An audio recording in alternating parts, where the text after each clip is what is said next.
Protecting my peace for so long, a little too good, now I'm so low. Watching reruns of the same shows, almost everybody on a no-show. Even with green lights I don't go. Never been sure, no I don't know. How does everybody else let go of the ego? Don't go out nearly as much as I should. Barely know the way around my neighborhood. I'm ruminating, I feel no good. Not living life like I know I could. Like I know I could. Like I know I should. Like I know I could.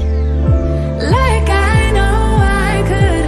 Like I could. If you would show me, yeah. If you would show me, yeah, yeah. If you would show me, yeah, yeah, yeah. I spent so much time daydreaming. Now I don't know how I'm feeling. Don't know who's the real me. Might need my help and I thought I needed. I can see it. Need more healing, more believing, less deceiving. I don't go out nearly as much as I should. Barely know the way around my neighborhood. I'm ruminating, I feel no good. Not living life like I know I could. Like I know I could. Like I know I should. Like I know I could. Like I know I could. Like I could. If you would show me, yeah. If you would show me, yeah, yeah. If you would show me, yeah, yeah. I might need therapy too. Help dilute all the bad news, 'cause I just can't deal with the lose-lose situations you have to go through. I think I need therapy now. Recycling all the same doubts. Heard it a million times, 'cause I tell myself all the same lies. I might need therapy too. Help dilute all the bad news, 'cause I just can't deal with the lose-lose situations you have to go through. I think I need therapy now. Recycling all the same doubts. Heard it a million times, 'cause I tell myself all the same lies. Don't go out nearly as much as I should. Barely know the way around my neighborhood. I'm ruminating, I feel no good. Not living life like I know I could. Like I know I could. Like I know I should. Like I know I could. Oh, if you would show me. If you would show me, yeah. If you would show me, yeah, yeah.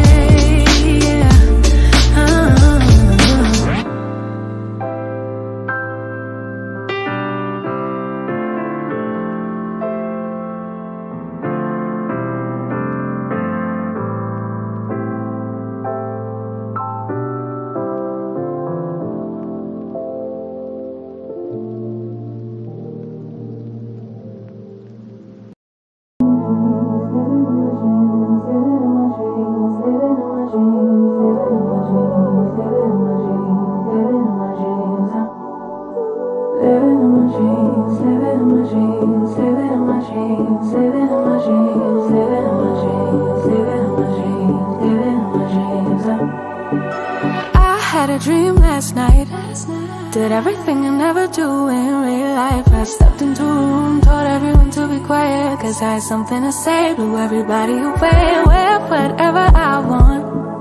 Dressed in a gown, everybody's like, why, where you going? Nowhere special, just going to the store. I think I'd have it all, tell you I have even more. Picking a plate, being a plate, she is unruly. Never seen her like this, didn't think it existed, no truly. Don't get in her way, she's not here to play, she'll get moody.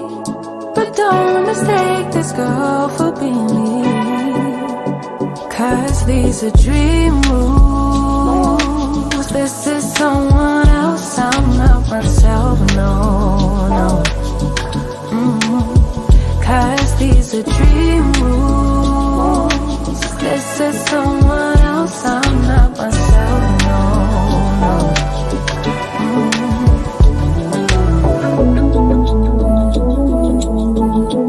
Living in my dreams all night. Living in my dreams all night. Living in my dreams, living in my dreams all night. Living in my dreams, living in my dreams. She can make all the problems disappear. She could tell you the things you wanna hear. She could read your mind and that she could believe all the little lies to tell yourself at night. Never get it wrong, it's always right.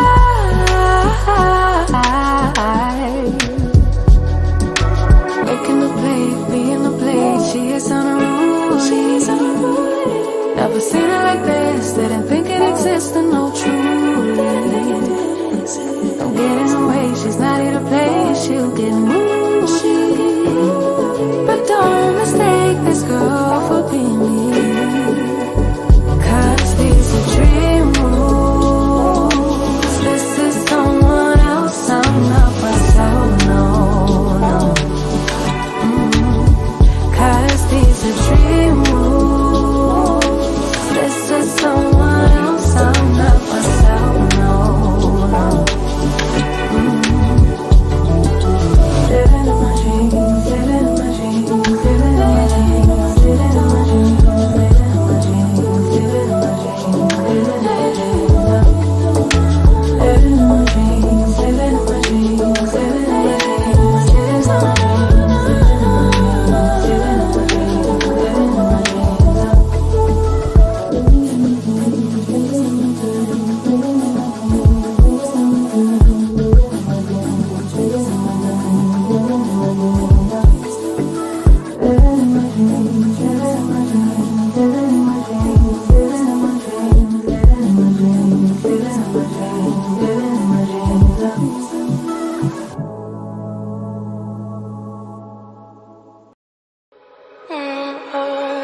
We're in trances, going all to different places, different planets. Watch your aura pass me by, losing balance. What if we run out of time and second chances? Empty-handed. You like fast life, you like to drive and get down and dirty, act like the bad guy. You want some love, you like when you feel like calling a midnight. On me, you got me losing sleep. I didn't hope for, baby. I was hoping maybe that you cross my path. I've been sinking lately, and it's hard to move. Think I'm stuck on you. We're in trances, going off to different places, different planets. Watch your aura pass me by, losing balance. What if we run out of time and second chances? Empty-handed. I wonder, would you love me better if I go? I'm not home. I wonder, can we trust the stars above to let us know?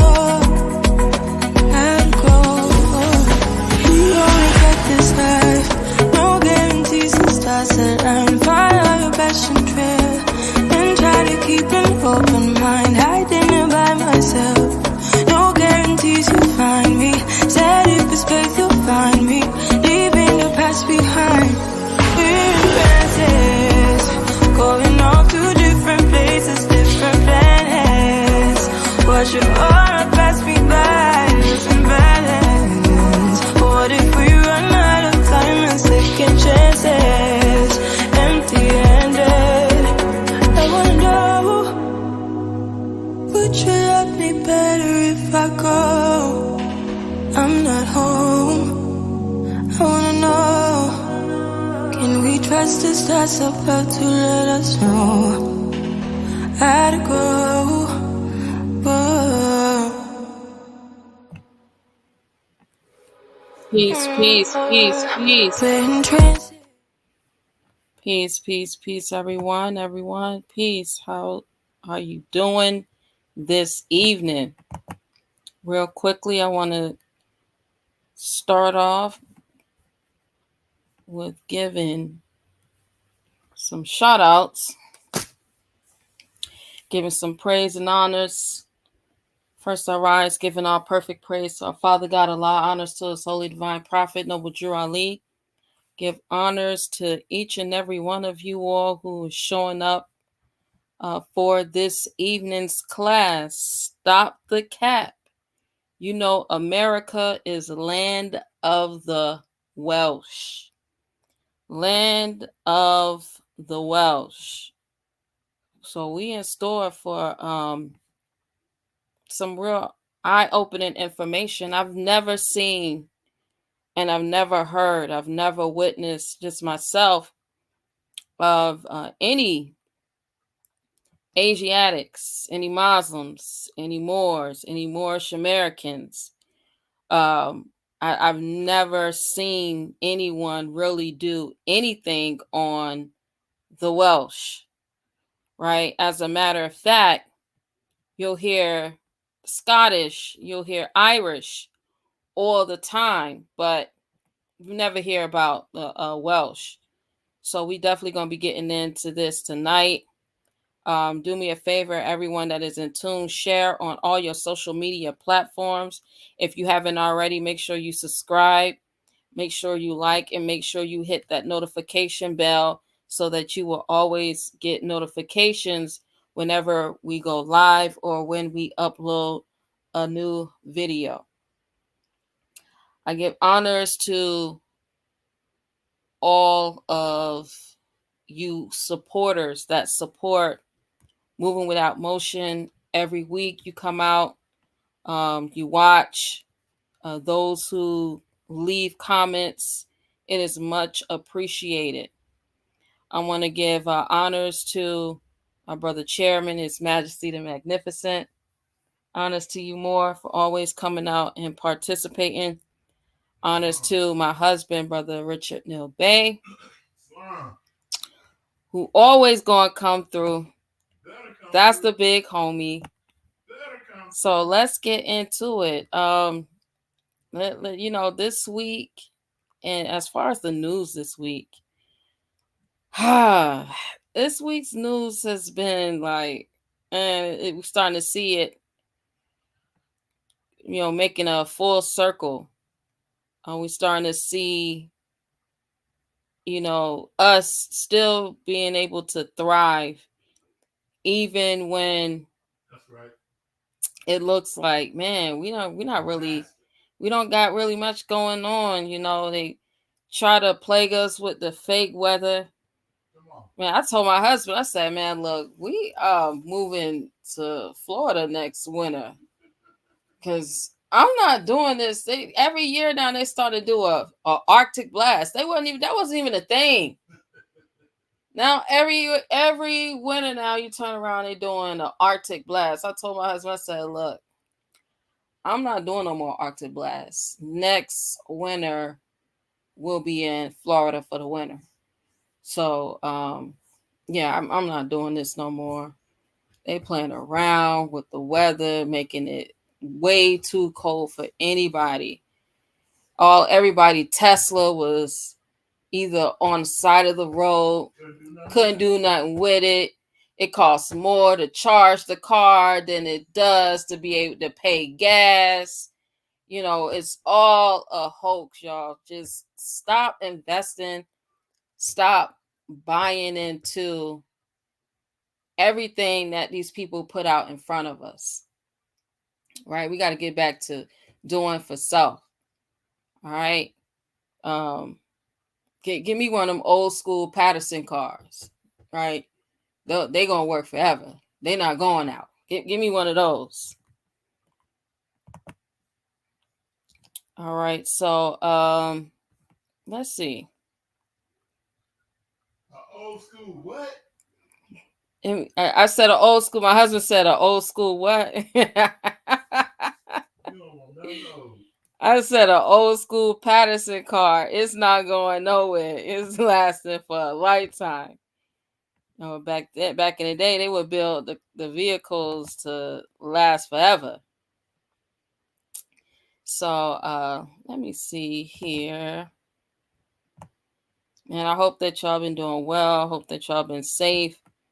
Hope that you all been able to achieve whatever it is that you've put your mind to, your thoughts, and your focus on. All right. So let's see what's been going on. Because y'all know it's always something. It's always something with these people.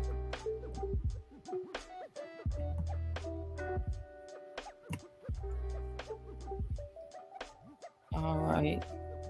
Let me take this off the background so y'all can see the screen.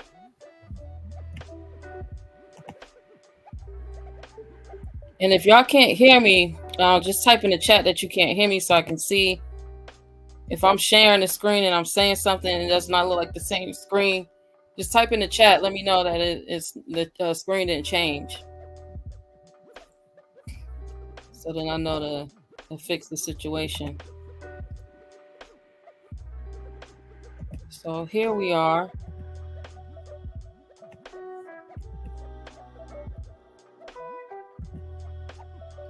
In today's news, the hearing on allegations against Fulton DA Fannie Willis set for February 15th. So this is side piece holiday. All right. This is the sneaky link holiday. This is because y'all know that February 14th is Valentine's Day, right? So the day afterwards, the day after February 15th, the day after Valentine's Day, is side chick holiday. And I gotta read into what they got going on. They said Fannie is a side chick. So it says Fannie Willis set for February 15th. Willis accused of having improper relationship with Special Prosecutor Nathan Wade in Donald Trump investigation. She already knew Donald Trump was coming for her for this because he already said he was. He been said it the day before he turned himself in. He was like, yeah, I heard that she got Thugger up there in prison for no reason, just holding him. And then he was like, yeah. And I heard that she got a boyfriend that's helping her with the case. He already put it out there. He was coming for her with this.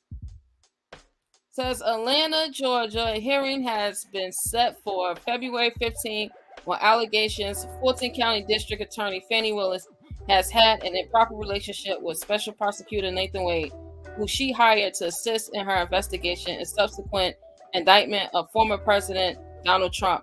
Fulton County Superior Court Judge Scott McAfee, who is overseeing the state versus Donald Trump, issued the order for the hearing on Thursday.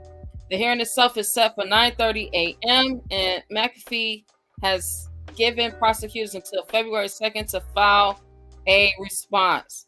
I'm telling y'all right now, I've been saying this whole Donald Trump thing is not going to happen. It's not going to happen.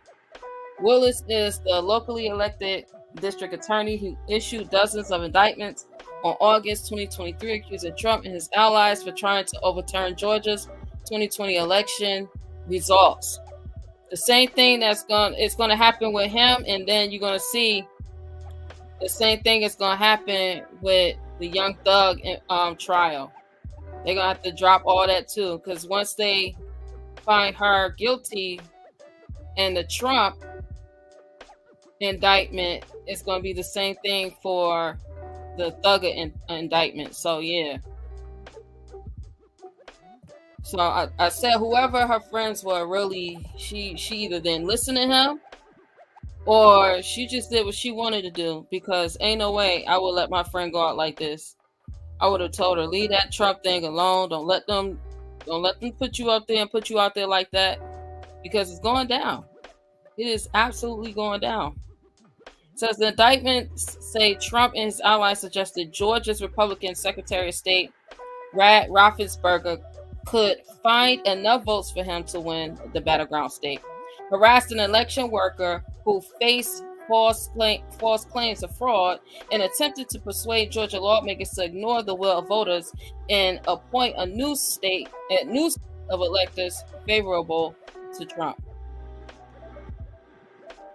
One of the 19 people charged in Willis indictments is Michael Roman, a former White House aide who served as director of Trump's election day operations. Prosecutor alleged Roman was involved in efforts to put forth a set of fake electors after the 2020 election, a charge to which Roman has pleaded not guilty. Last week, Roman and his attorney, Ashley Merchant, accused Willis of having a personal romantic relationship with Wade. Roman also claims Willis and Wade benefited financially from the alleged relationship. Roman's court filing claims Willis and Wade took lavish vacations together, that Wade used part of his salary from the district attorney's office to travel with Willis. Merchant also claims to have discovered outside of court filings that Willis and Wade went on trips together. The court document claims the relationship began before Wade was appointed to the case. Roman and his attorney claim Willis also failed to get county approval to appoint Wade as special prosecutor. Fulton County District 2 Commissioner Bob Ellis sent Willis a letter Friday asking for information in regard to any improper use of funds.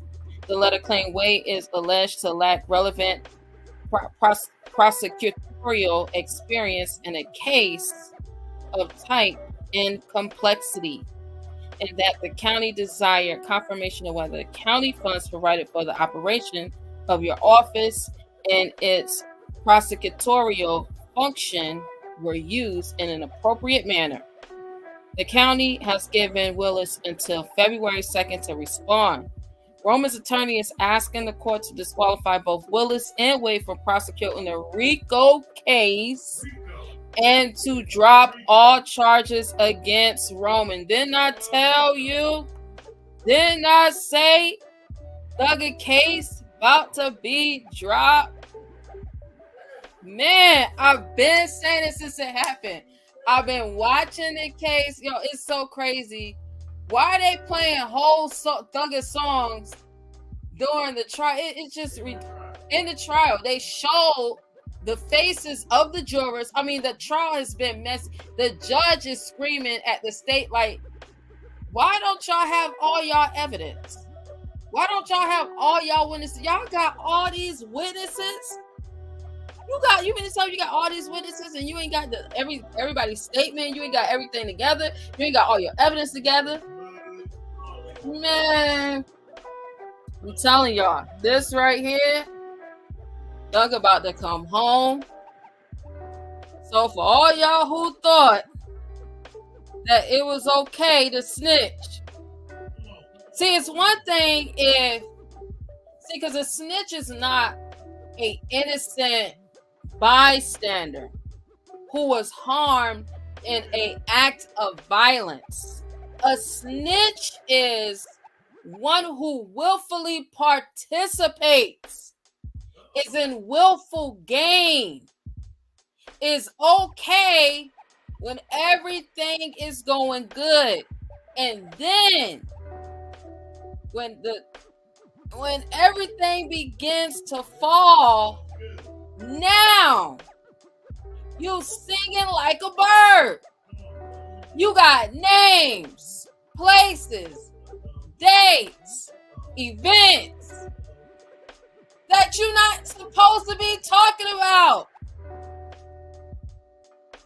Y'all remember it was a group of a biker gang.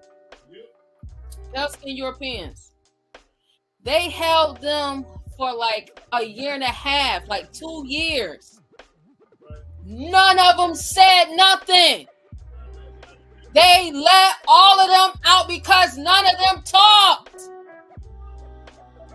Man, when y'all gonna learn that these people are only winning these cases because you are cooperating?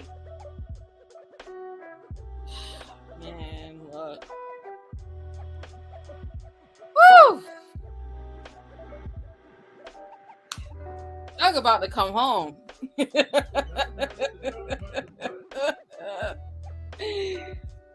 Man, Fanny, Trump said that he was coming after you with this information. She already knew that he was coming after her with this information because he had already said he was. Said on Sunday, Willis made her first public comment since the accusations when she spoke at Atlanta's oldest black church, Big Bethel AME. Willis never confirmed or denied the accusations or mentioned Wade by name. After her address, Trump's lead Georgia attorney Steve Siddall accused Willis of playing the race card in her response to allegations she has had an improper affair with Wade. You know, they always want to talk about, you know, trying to take the black man and the black woman down. And, you know, girl, ain't nobody trying to hear that.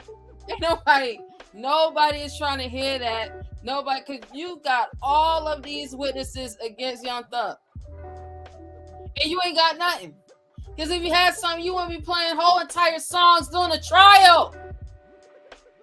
And the prosecutors asking the witnesses, have you ever heard of any songs where he mentioned that he is something about he's doing something for God? I'm just like, what kind of questions? Like, what kind of, like, this has got to be a joke. If you got over 70 witnesses in a court case, your questions should be so on point that none of your questions should have anything to do with you reaching it's like all the questions that they ask, it's a constant reach. Like, they don't really have anything. It's like they're just making it as they go. It's crazy. But yeah, y'all, be on the lookout for this situation with Trump and Fanny, because once they drop those charges with Trump, then Young Thug's RICO charge is going to get dropped as well. So y'all be on the lookout for that. Let's see what we got. Trump seeks to okay, so yeah.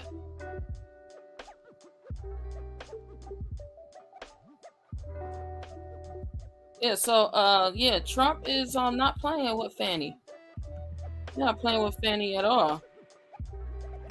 So more migrant news. More migrants receive permits to legally work in Chicago. Shout out to Chicago. Brandon, if he ain't looking out for nobody in Chicago, he's definitely looking out for the migrants. Brandon is making sure he is looking out for the migrants. He's calling Chicago the welcoming city. He has the backing of the president of Illinois, aka JB, the governor, who's the president of the state of Illinois. So yeah, look. If Brandon don't do nothing, he gonna look out for his migrants now. I don't know why y'all Asiatics up in Chicago crying, marching, screaming, "We shall overcome," as if that's gonna help and save you. That Brandon don't care about none of that. Brandon don't care about none of that. Brandon don't want to hear none of that. Y'all made sure that Brandon got in office, and Brandon is doing what he was called to do. Brandon was called to do exactly what he is doing, and that is looking out for the migrants, providing all the opportunities for the migrants. That's all Brandon's supposed to be doing. He ain't supposed to be doing nothing else. See, y'all thought he was going to do something for y'all, right? The Asiatics in Chicago. No, the so-called blacks in Chicago. Brandon wasn't doing none of that. It says nearly 1,000 new arrivals in Chicago have obtained work permits roughly 4 months after the Biden administration expanded eligibility to nearly 500,000 more Venezuelans. 500,000 more. All right, why it matters. Paths to self-sufficiency are even more crucial now that the city has issued thousands of 60-day eviction notices to migrants in shelters and stopped opening new spaces under Mayor Brandon Johnson's new plan. State of play, Governor J.B. Pritzker expressed concern Monday over the plan, especially the lack of city input on where the state should locate new shelters. We can't help if they don't identify those locations, Pritzker said at an unrelated event Monday, according to the Tribune. By the numbers, in November, Illinois officials identified nearly 4,650 individuals in Chicago shelters who probably qualify for either work permits or temporary protected status, which can confer work eligibility after 30 days. City figures show that roughly 2,200 applicants have been processed. Almost half AEDs have TPS so far, with 916 work permits received. Why is it it's over 500,000 of them previously? Now it's 500,000 of them now. Out of 500,000 of them, you only got 916 of them that's working. You know why? Because they work. The rest of them doing everything else. Yeah, the rest of them doing everything else. They playing the lottery every day. They prostituting. Prostitution is going up. And Chicago is crazy. I mean, prostitution is crazy. They selling their babies. They stealing. They drug dealing. They squatting. Almost every vice that you can think of. This is what they're participating in. So that's why you only got 916 of them that's working out of 1 million. How you got 906? You ain't even got a whole 1,000 of them that's working. That's crazy. That's crazy.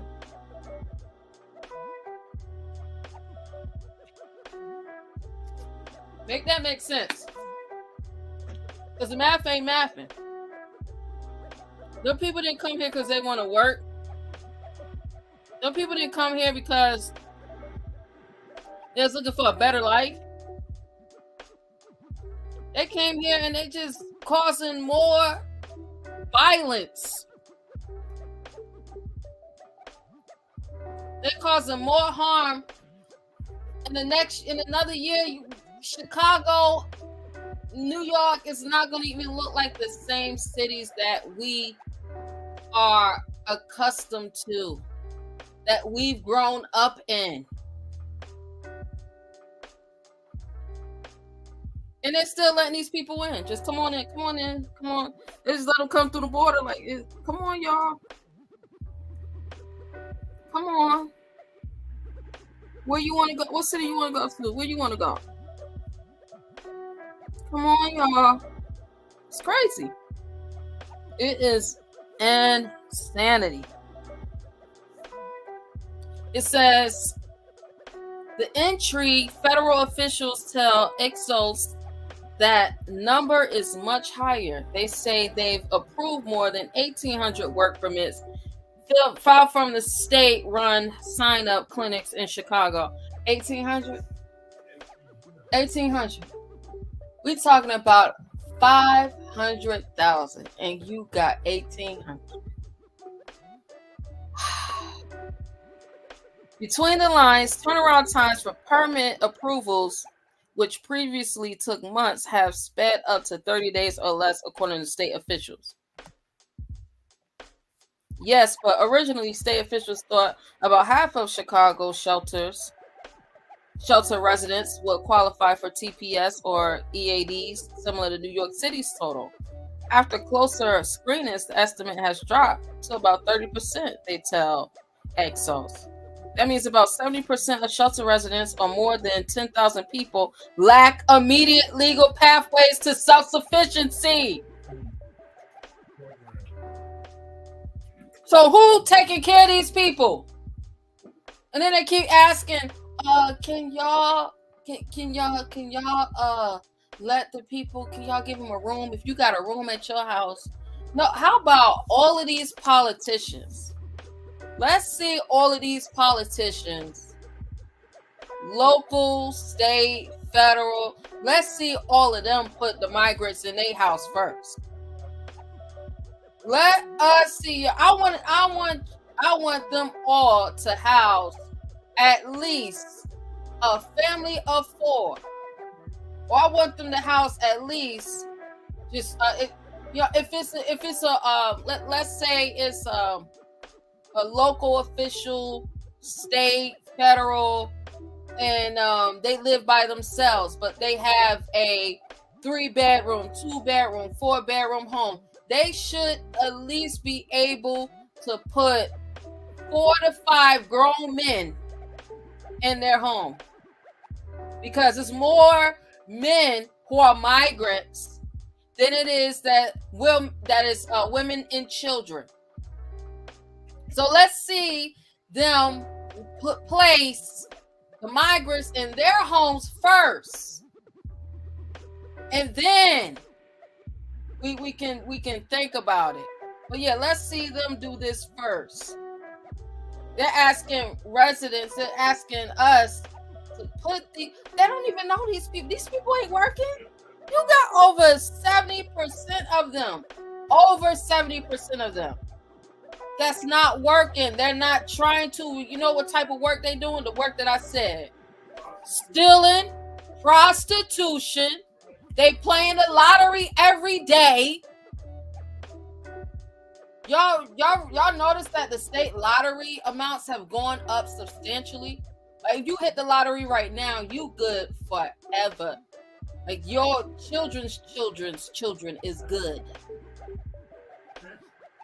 They selling drugs, trafficking humans.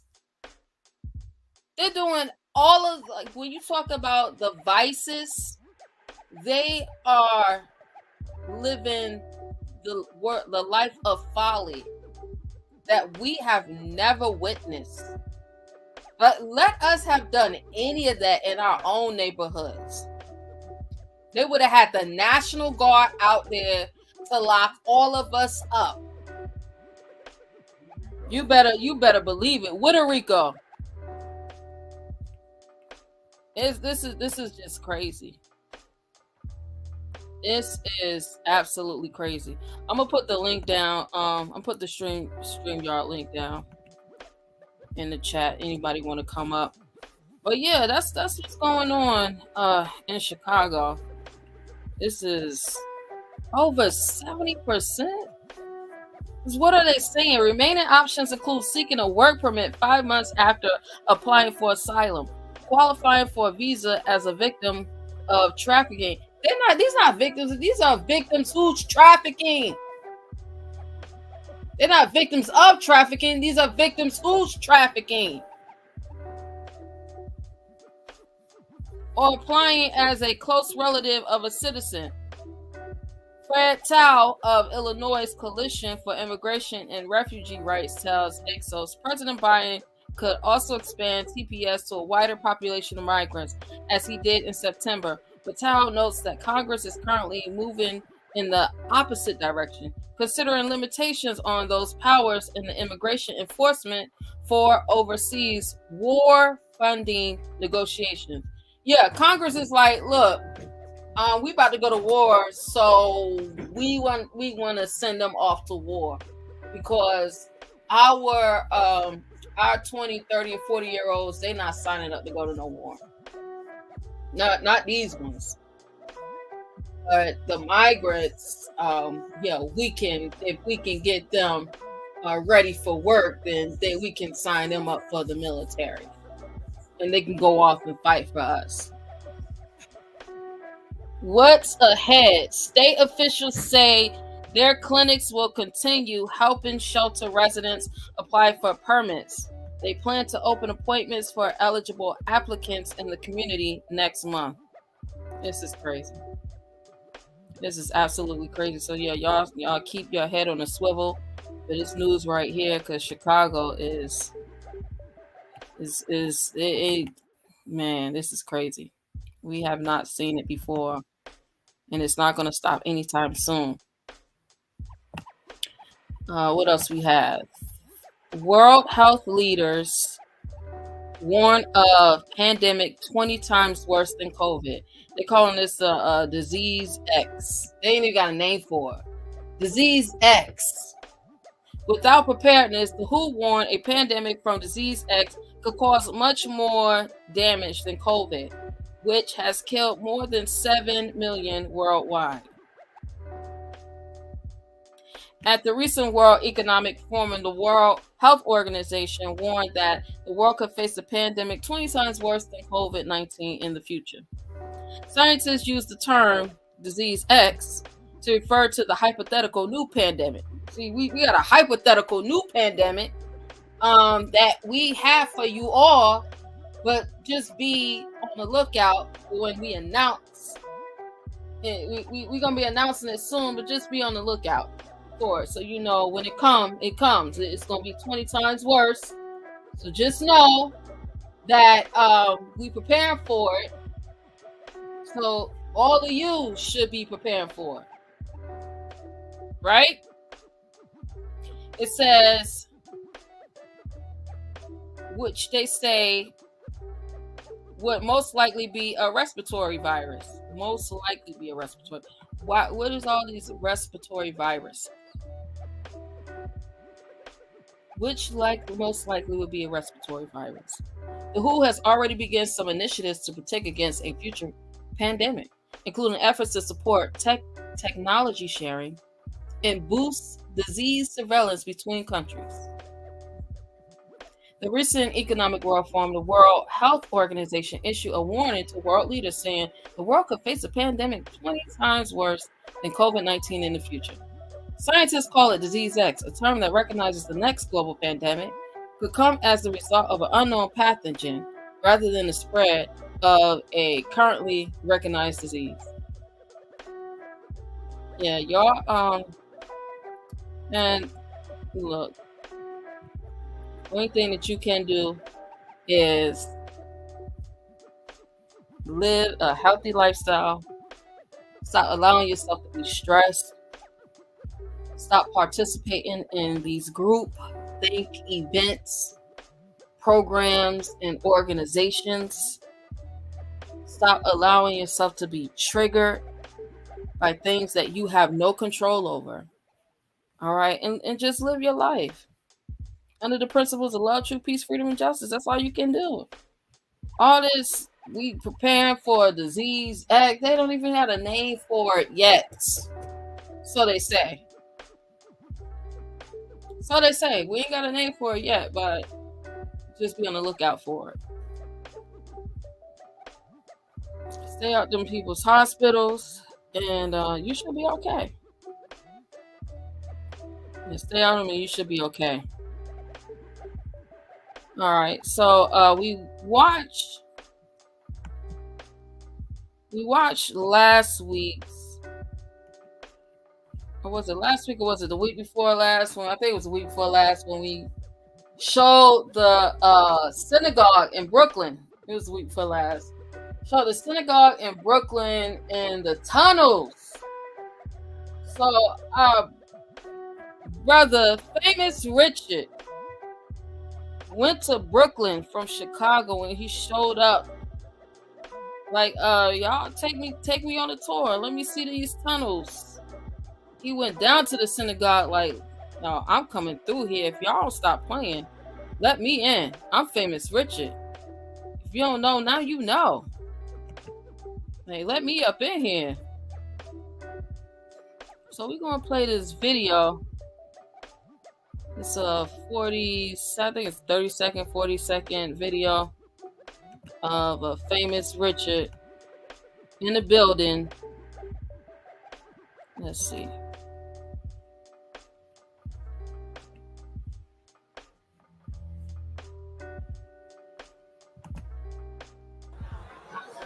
I gotta teach all my things. Okay,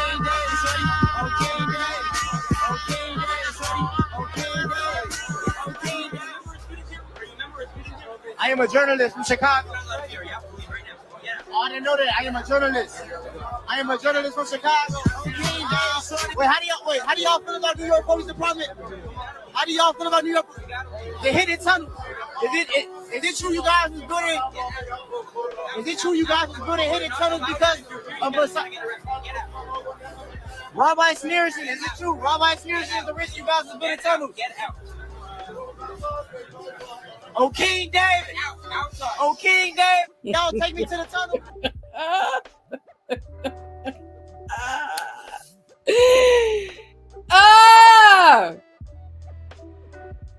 He said, look, take me to those tunnels and stop playing.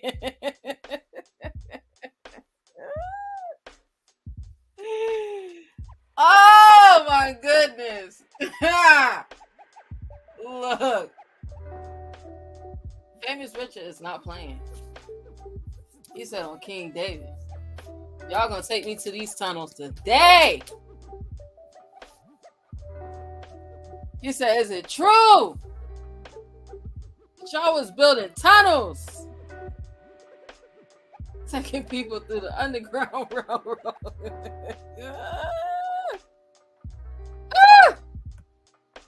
Oh man, Famous Richard. Oh my goodness. So yeah, that was that's this week's current events. Make sure y'all keep your eyes and your ears open, because you never know. Famous Richard may come through on King David. So this week we're going to take a reading. We're going to be in the Holy Quran.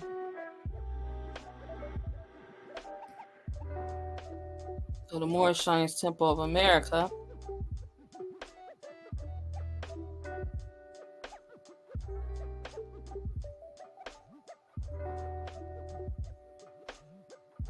We're going to be in chapter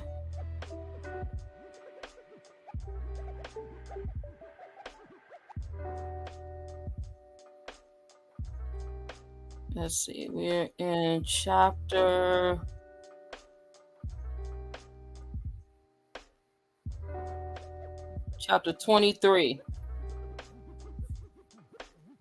Chapter 23.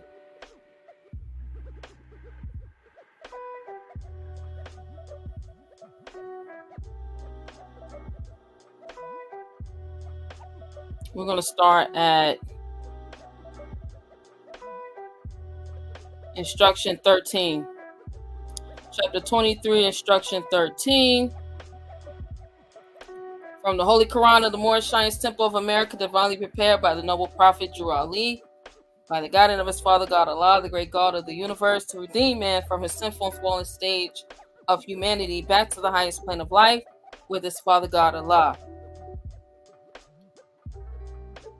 All right.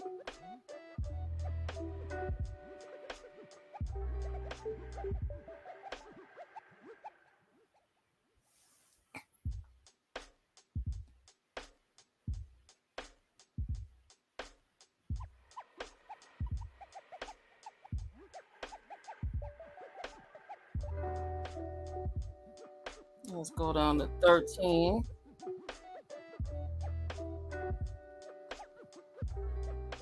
If you haven't already, make sure that you like, share, and subscribe.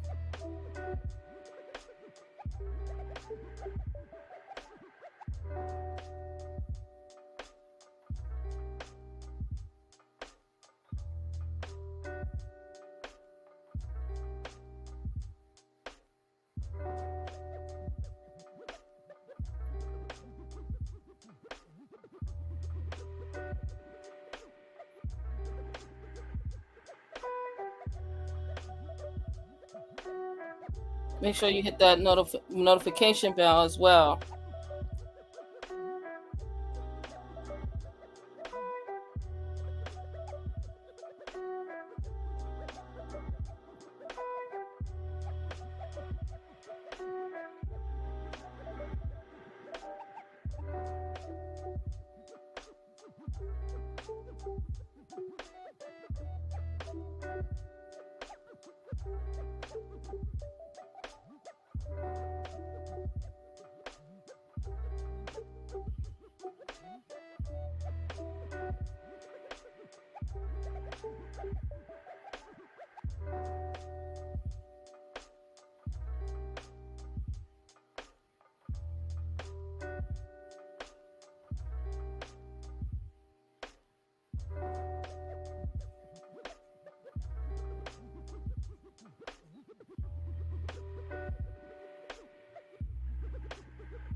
All right, so we're gonna read out of chapter.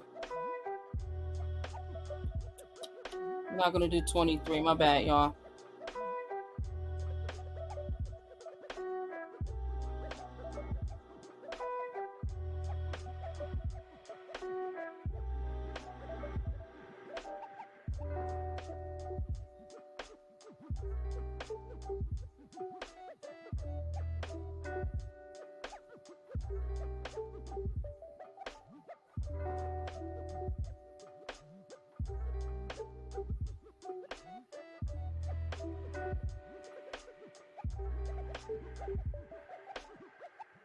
So it's gonna be chapter 14. Chapter 14.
Okay, bear with me. Yeah,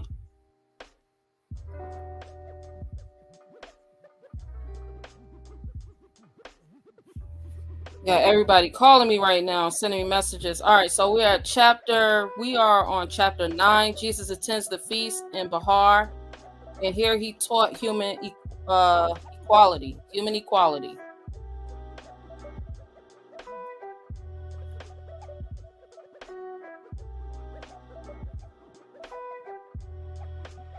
Human equality, Morris.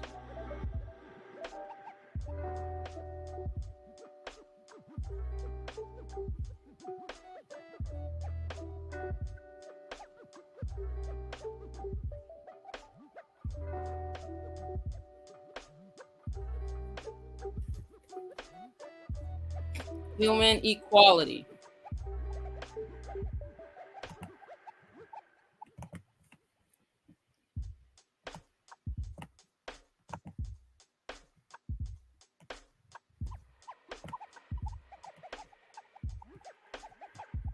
Shout out to everybody that's coming in and joining. That's right, brother Harrington Bay on King Day. Human equality, chapter 9. Yeah. Woo! Jesus attends a feast in Bahar, and here he taught human equality. And we're going to start at 24. Instruction number 24. The man who spends his time pulling out other people's weeds can have no time to pull his own. And all the choicest flowers of life will soon be choked and die, and nothing will remain but darnel, thistles, and burrs. That means if you always are concerned with what someone else is doing, minding somebody else's business, watching that other person's pocket watcher, always in somebody else's refrigerator, always in someone else's BI, that means that your life is complete shambles because you ain't focused on you. You ain't got you together. Because getting you together is a 24/7 job. It never stops. It's a continual life endeavorment.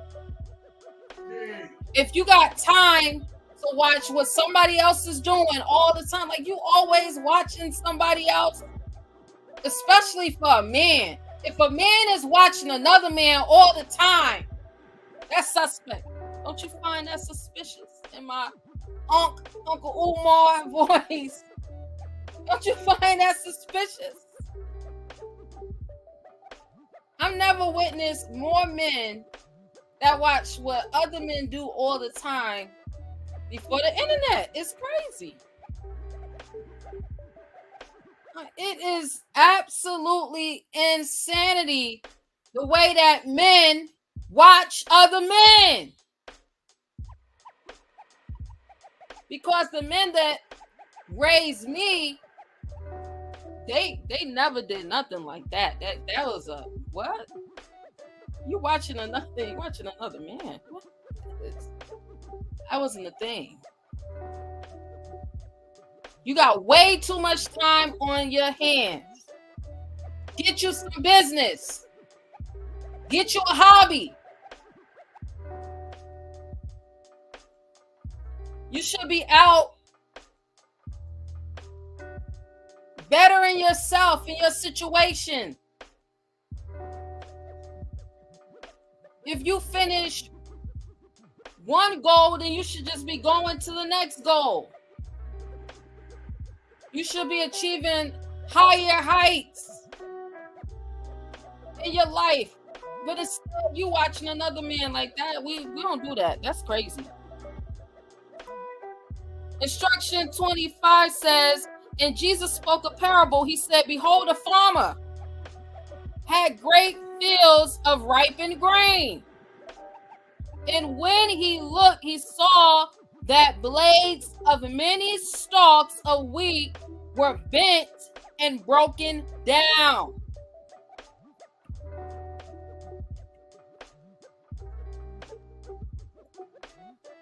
Peace to the stage, Mill Bay. Said they were bent and broken down. And ain't that a lot of us bent and broken down because we in everybody else's business?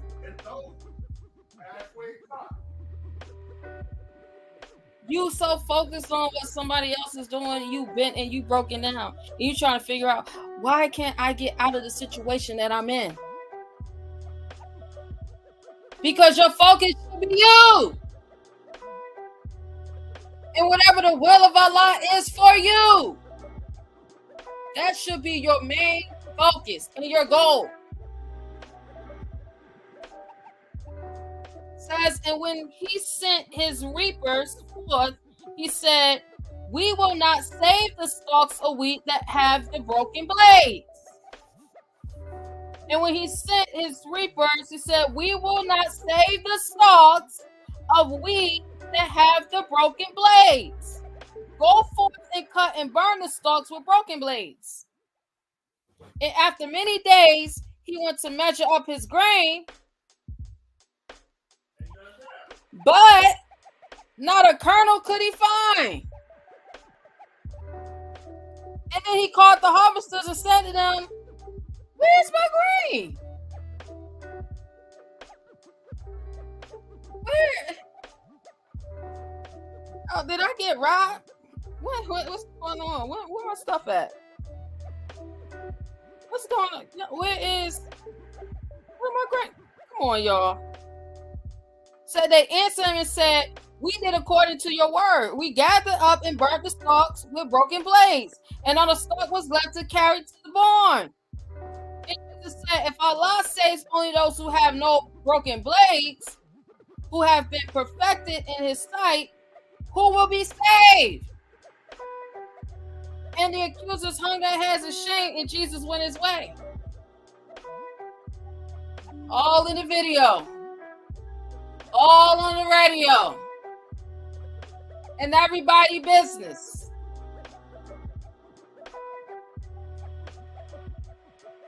Focused on all the broken blades.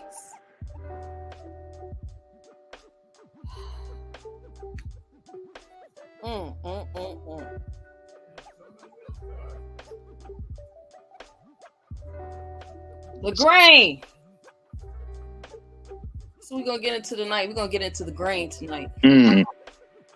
Peace and love to the chat. Islam to the Moorish Hotel. Assalamu alaikum. You know, you hit on some things, though. We really got to start thinking, brothers and sisters, because this situation with the immigrants, man, look. I don't even know if you know this, babe, but on 79th, they took over some buildings the other day. In the heart of Chicago.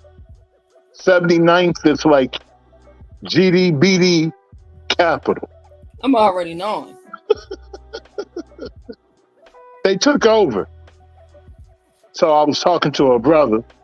He said, man, I can see them moving in a lot of these so-called abandoned buildings and properties throughout Chicago. That was the whole plan. That's the plan. And check it out. Like you said, Empress, and I keep it every time you say it, I think about when Trump said it when he was in office. You let those people over here, you're letting people who are considered as criminals, don't speak English, right? Mental issues, et cetera, et cetera. Then I thought about what Noble Drew Ali shared with us many years ago, that we need to learn what? Spanish. Because guess what? These people ain't going nowhere. I just got off the phone with Carbondale Violence Prevention Program, and guess what they said? We got to get this grant money. We got to get this grant money from the migrants. Exactly. So y'all went from what's really going on in our community, our 14, 15, 16-year-olds popping their guns, to you ready to go and help the immigrants. So guess what? All of us got to go to counseling. I think she said next week for 3 weeks, mental counseling. I said, but all that's good and fine. But what, we're going to learn how to speak Spanish overnight? They jumping through the hoops. This is what the prophet told us that we'd do. We jumping. My sister as well. I love her. What's her number, Empress? Every time she called, what she talking about? 4 million. They got her program. LaShawn Ford has her program for the $4 million. You see how they play games with us? They dingle something in our face, hypnotize us to it. She tired of being a nurse. She tired of working all these Chicago jobs and federal jobs. How can I get the $4 million? Then down here in Carbondale, how can we get the grant money for the immigrants? When our babies are killing each other out here with guns and making their own drugs. Pop 30s is loaded with fentanyl. Y'all see the war we got going on? While the Moors want to sit on social media and argue about a brother or a sister being a Mason or an Eastern Star. That's crazy. Our babies out here shooting each other in the face, selling each other fentanyl. None of them know how to make drugs, but they making drugs. 14, 15 years old. Alchemists. So we got some work to do. Real spill. You cooking. Yeah, I mean, I don't know what it is, but it's like they ain't got money for these people for their reparations, but they got money for these people to help these people, and you supposed to be you supposed to have a non-for-profit to help them. That's crazy. That is absolute insanity. So they ain't got no money for your reparations. They got all the money in the world. They don't have no money for our great-great-grandmothers and grandfathers who might still be living, who went through all kind of different changes, who helped develop America, this new America. They have nothing for them. Nothing. Nothing. You want to charge them an arm and leg for medication. Oh, yeah. If they can't afford it, they just don't get it. They got to go without. Some of them have to work. Some of them still working in their 70s. Oh, yeah. Oh, yeah. Mainly around here in Southern Illinois. 70s, they treat that like they're in their 50s. Most people here don't stop working until, like you said, 75. 80. That's when they stop working. Yep.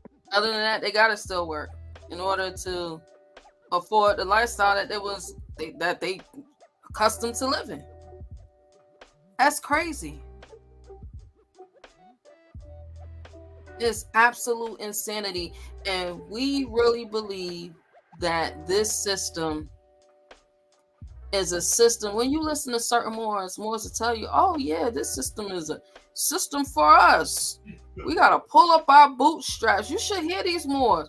We got to pull up ourselves by the bootstraps. And the prophet said that, the Negro problem is only going to work itself out as we work it out. And, all we got to do is just come together and we just be together and make sure you go out and you vote for. Just like, yo, fam, y'all the same ones telling us to participate in these people's census. And mark black. And put down that we blacks and African Americans. You the same ones telling us to create these contracts the way these lopsided contracts. These contracts are of no benefit. It's actually a detriment. The way that y'all telling us to contract with these people.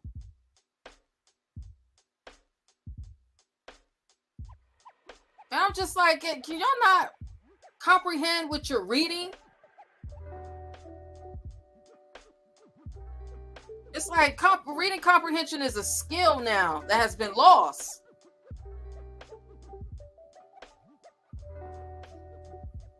Right, brother Shazail said they got money for war, but can't feed the poor. You're right. And then throw away food. Because, you know, oh no, we can't give any food. We just can't give any food away because, you know, they'll sue us if something happens to someone and we give them away food. No, make them sign a waiver. It's a way of doing everything.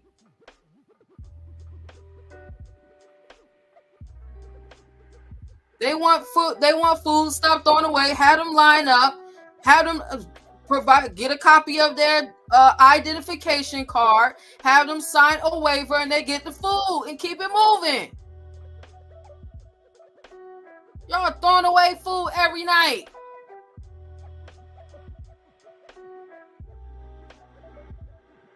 And you got military veterans who living on the streets, can't afford to eat.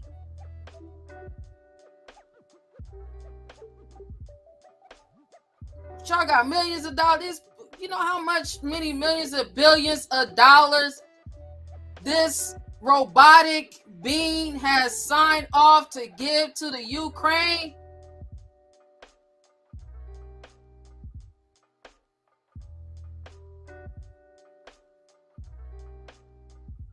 And this thing don't know if he going left or right.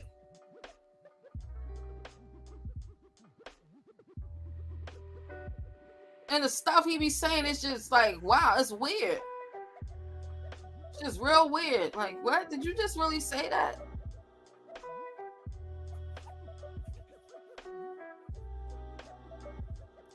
Facts. Panera Bread does give away food every night at close.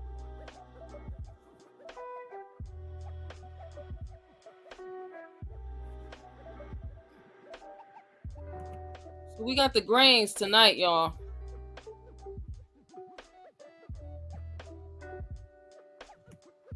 Let's get into it.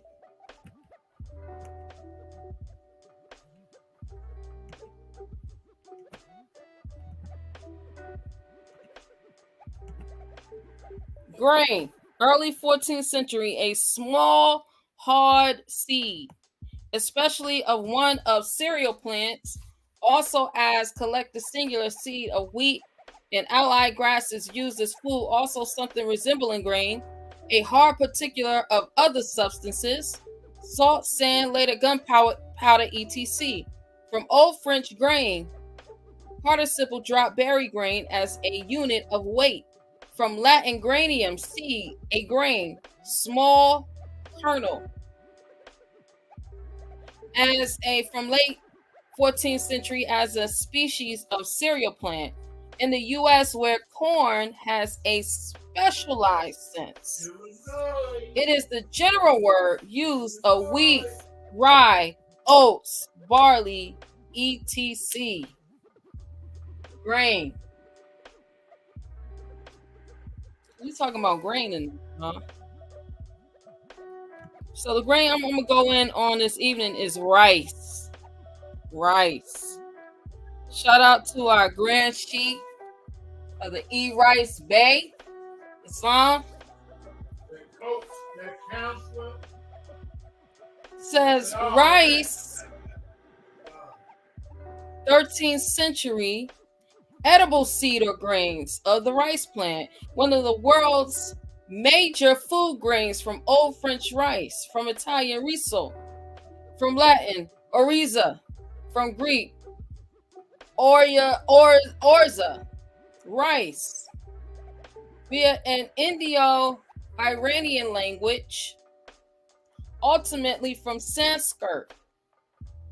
The Greek word directly or indirectly is the source of European words for the grain. Welsh. Welsh.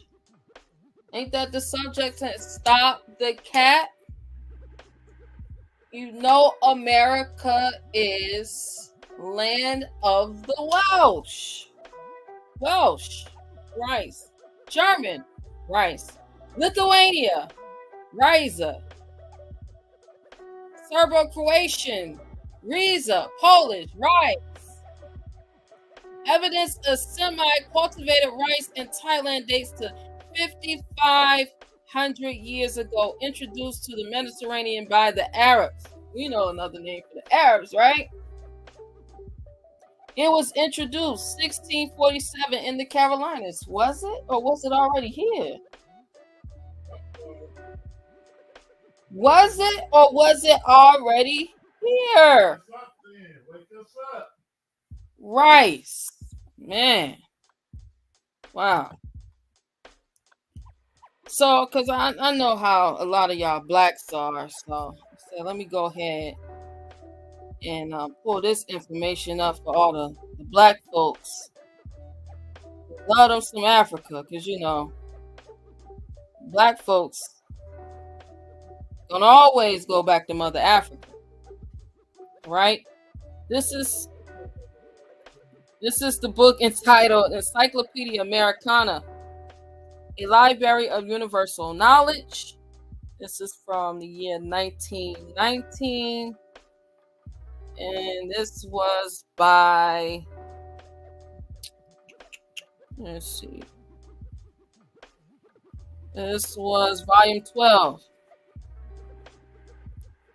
That is volume 12. So I want to go and make this bigger.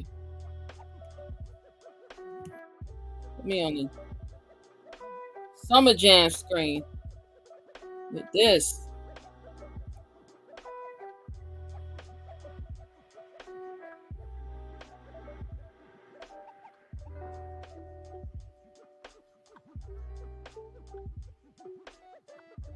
Okay. The climate of French West Africa is suitable for producing cotton, the type of which has not yet been improved all around, but which nonetheless can be used in the metropolitan workshops. From the results already obtained, now remember this is 1919, y'all, great hopes may be placed in the future of this cultivation. Upper Senegal and Niger, the Ivory Coast, and Dahomey have moreover commenced to export a certain quantity of cotton. Dahomey exported in 1913 171 173,000 kilograms, 367,580 pounds of cotton wool, and 37,740 kilograms, 83,028 pounds of unseeded cotton. The Ivory Coast exported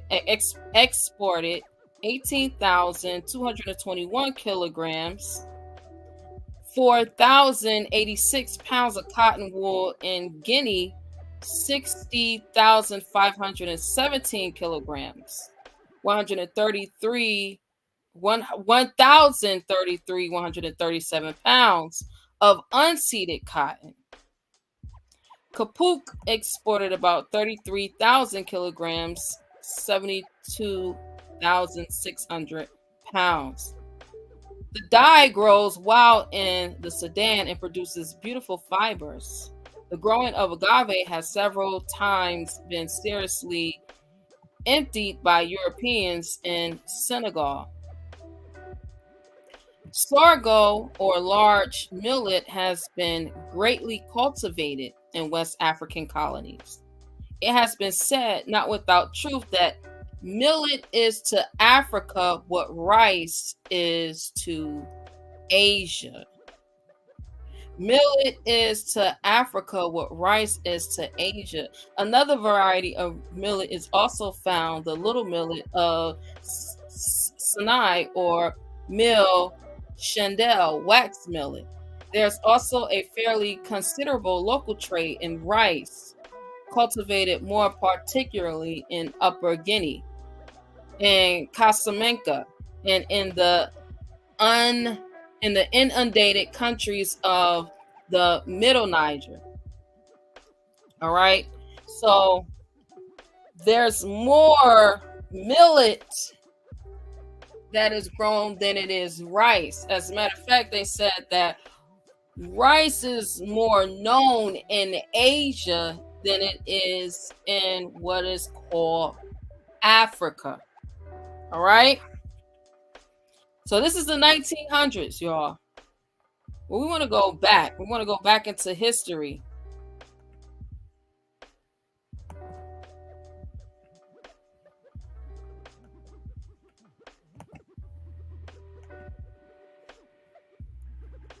All right, we want to go back into history. And I want to go to the Encyclopedia of Trade and Commerce of the United States.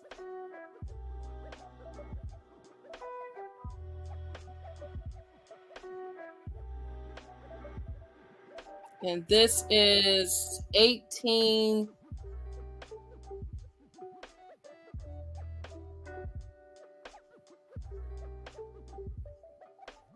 Let's see.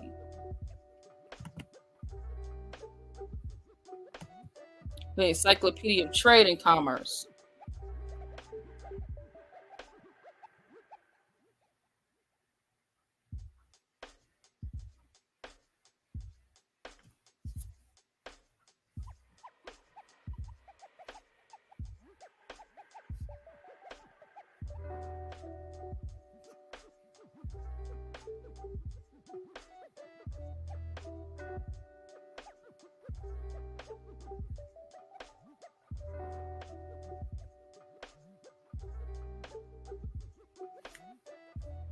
All right, this is in 1830. All right, 1830. And I want to go down here. It reads, in North America, although there is known on the margins of some of the northern lakes a kind of wild rice, which when that country was in a state of nature. In North America, it was a time where it was considered to be in a state of nature. So that means there was a time where the North was not cold. Check. Says it was in a state of nature, furnished no little substance to the Aborigines, yet it is scarcely cultivated north of the state of Virginia. The census in 1840, my bad, y'all, not 1830, but 1840. 1840 exhibits the following scale of production in the United States, taking the crops of 1839 as a basis. Missouri, 65 pounds. Illinois, 598 pounds. Virginia, 3,084 pounds. Arkansas, 5,987 pounds. Tennessee, 8,455 pounds. Kentucky, 16,848 pounds. Alabama, 156,469 pounds.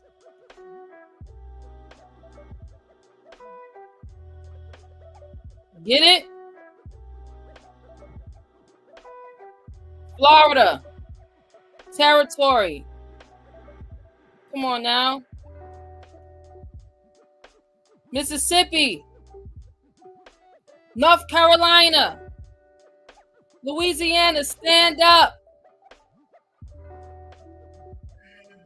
Georgia, we had 1 million pounds. South Carolina, 66 million pounds of rice.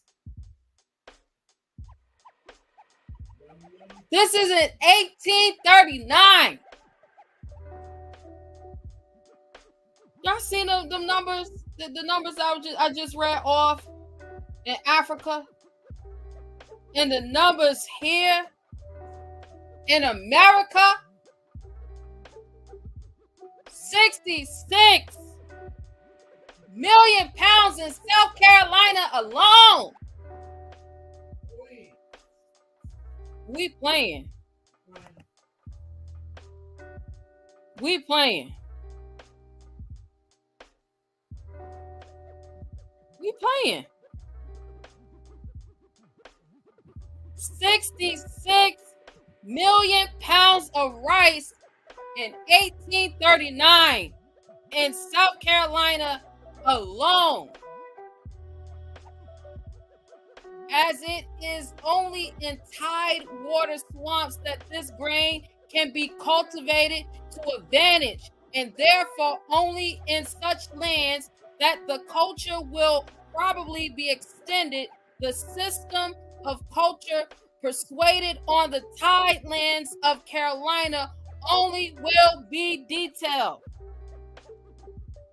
The swamp and the marshlands in this region, when in the state of nature, were overflowed by the tides in ordinary times. In the time of spring tides, they may have been found covered at high water to the depth of from 12 to 20 inches. When reclaimed, they are furnished with a sufficient dam to exclude the tide water in a trunk or frame cultivar, furnished with a door at each end, swinging upon long levers, which are attached to sturdy uprights, so as to admit or exclude the tide of pleasure.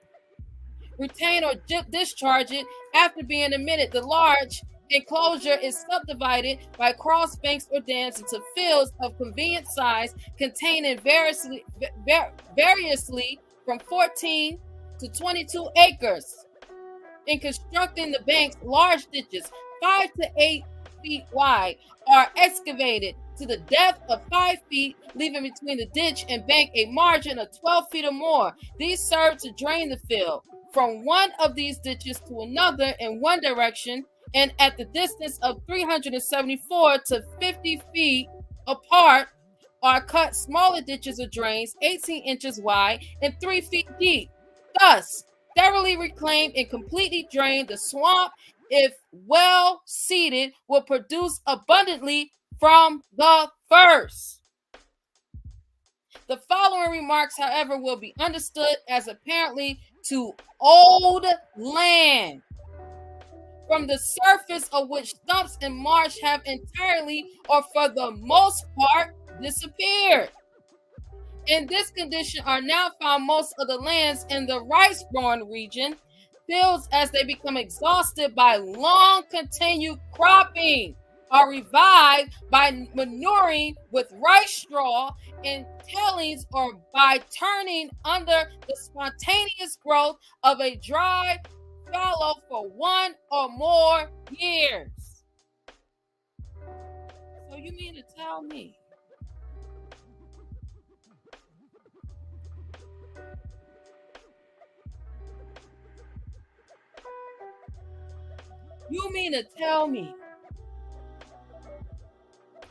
that South Carolina by itself has this elaborate system of growing rice? And rice came from Africa? Y'all, ain't no way. Ain't no way.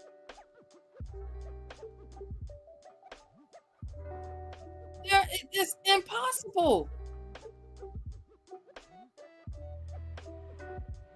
You said South Carolina got over 66 million pounds by itself in 1839.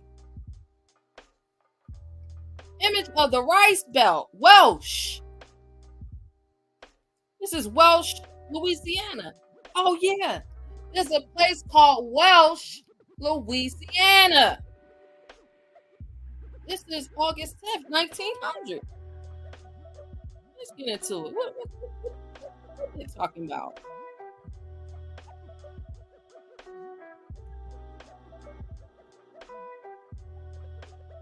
Right. This is the Rice Belt Journal.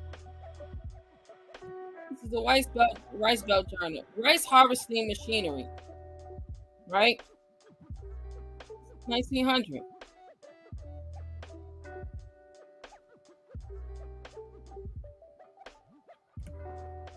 The dairy rice harvester. Right. This is how you harvest the rice. This is the machine harvesting the rice. The dairy.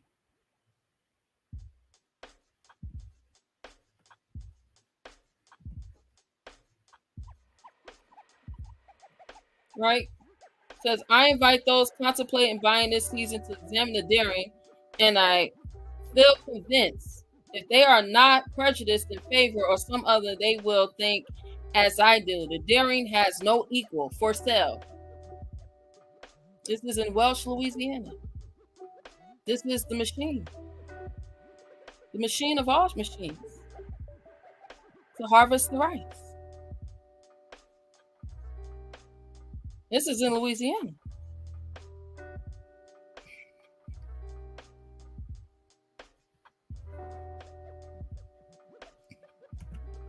See, because I don't want y'all to believe nothing that I'm saying. Like this is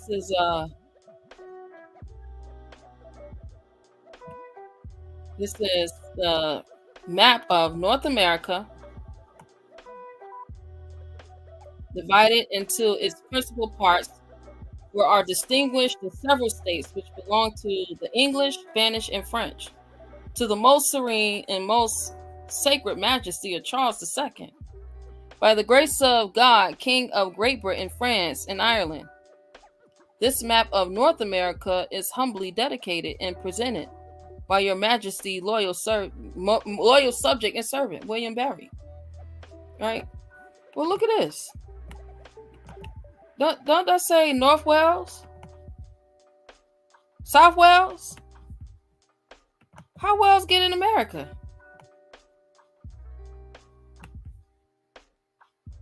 We got New Britain, Canada. I mean, ain't Canada? No, they call Canada British Columbia.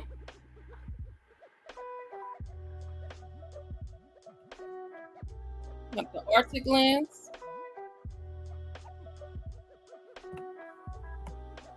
How you get Wales in America?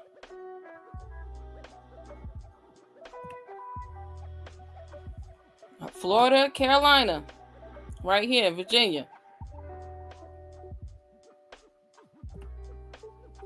See, because I'm not making this up.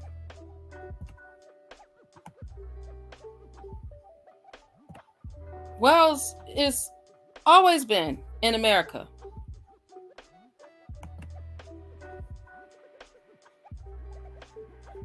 You already know. His Majesty Magnificent L. You already know. Game over.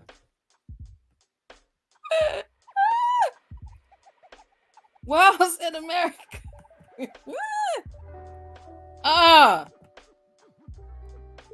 The Brandenburg Stone. History of the Brandenburg Stone. 1912. Craig Cressilius found the stone while farming a field in Paradise Bottom in Brandenburg, Medina County, Kentucky, near the Ohio River. This is 40 miles west of the Falls of the Ohio.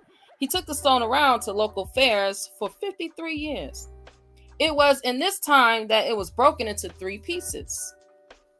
John Whitfield, a former trustee of Medina County Library, took possession of the stone.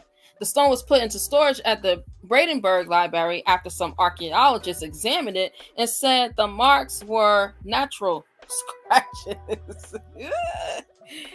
Oh my goodness. 1995, the stone was moved to the Falls of Ohio Interpretive Center in Clarksville, Indiana, where it was put into storage. 1998, new studies were performed on the stone. Alan Wilson and Bram Blackett, who are professional historians with the Author and Research Foundation in Cardiff, Wales, translated the writing from the Welsh language of Colburn, according to them, the stone reads, towards strength, to promote unity. Divide the land we are spread over purely or justly between offspring and wisdom. Welsh is in the Welsh language. How do you get a stone in Welsh language? I mean, make it make sense. How do you find that in Ohio?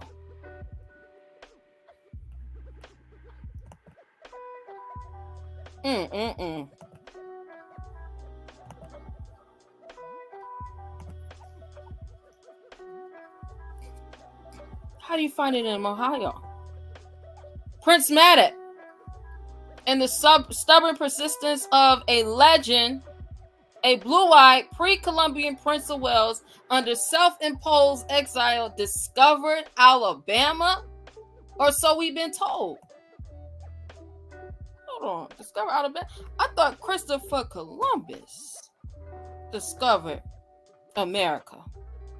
During the early 1970s, Alabama elementary school students encountered some new and rather stunning information without precedent or reference. Their new textbooks reported that a Welshman, Prince Maddox, landed on the Alabama coast in 1170.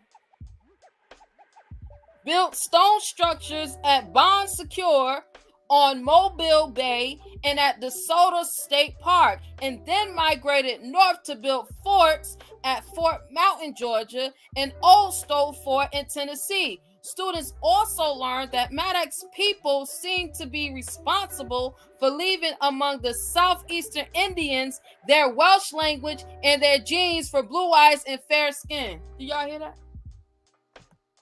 Did you find it suspicious?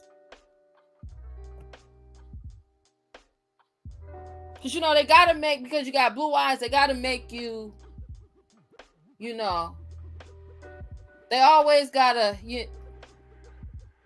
add the cap in it. Right? But we're going to check all that. We're going to check that today.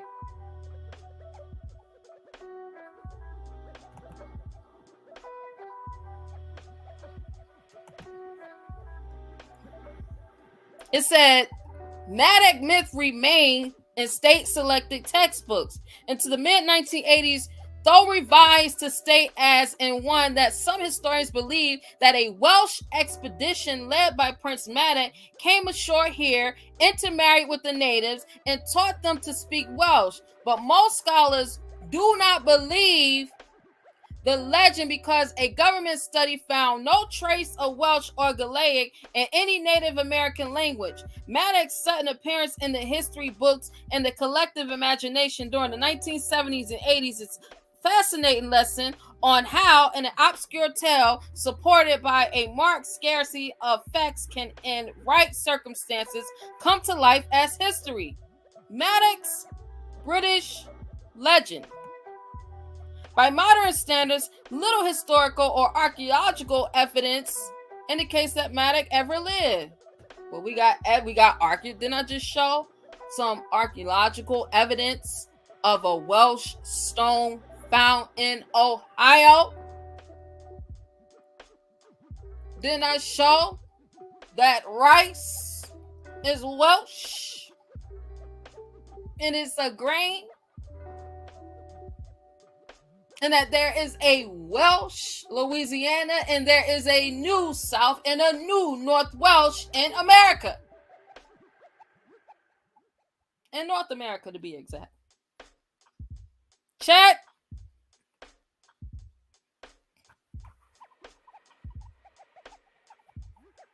But the scarcity of a factual information has not prevented the Maddox legend from becoming ingrained in the public consciousness. Several stories exist, and they are remarkably contradictory according to the most common story.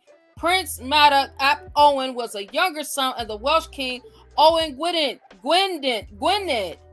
The legend claims that Maddox, a sailor, discovered the New World around the year 1000 170. After his adventure, he returned to Wales only to find the country best by wars of secession involving his older brothers. As a result of the family conflict, he recruited several ships full of disaffected comrades and their families and set off for the West, never to return. Although it has not been proven Madoc ap Owen or Madoc in standard Welsh could actually be a minor historical character, possibly one of a number of illegitimate sons of the very real and important Welsh warlord and king Owen Gwynedd. After the king's death, fractions headed by his sons took covenanting and fighting for the throne. There is no direct evidence that one of those sons was named Madoc, but if he existed, the prince is a potential heir, would have been in a dangerous position. It seemed logical that if the Cellar Prince came home and announced that he had found a safe new land, some people would agree to travel there. Several shiploads are supposed to have set off from Roson Sea, never to be heard from again. Never to be heard from again.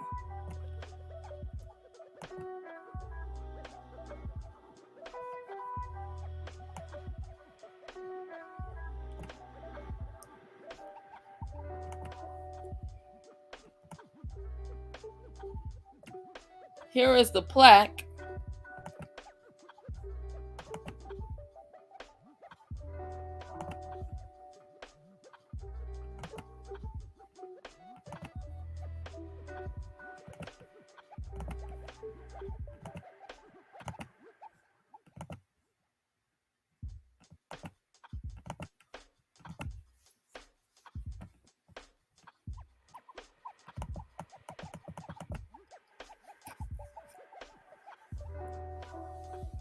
In memory of Prince Madoc, a Welsh explorer who landed on the shores of Mobile Bay in 1170 and left behind with the Indians the Welsh language.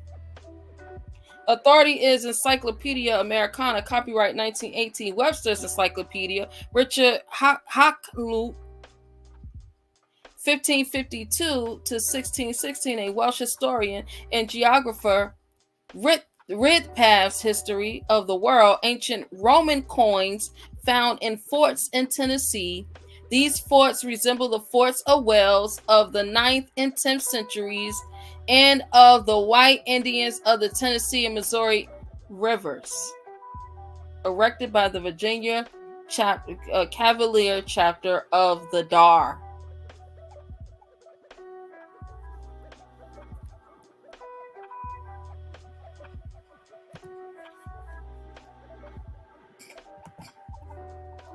So this ain't just something that this is just being made up.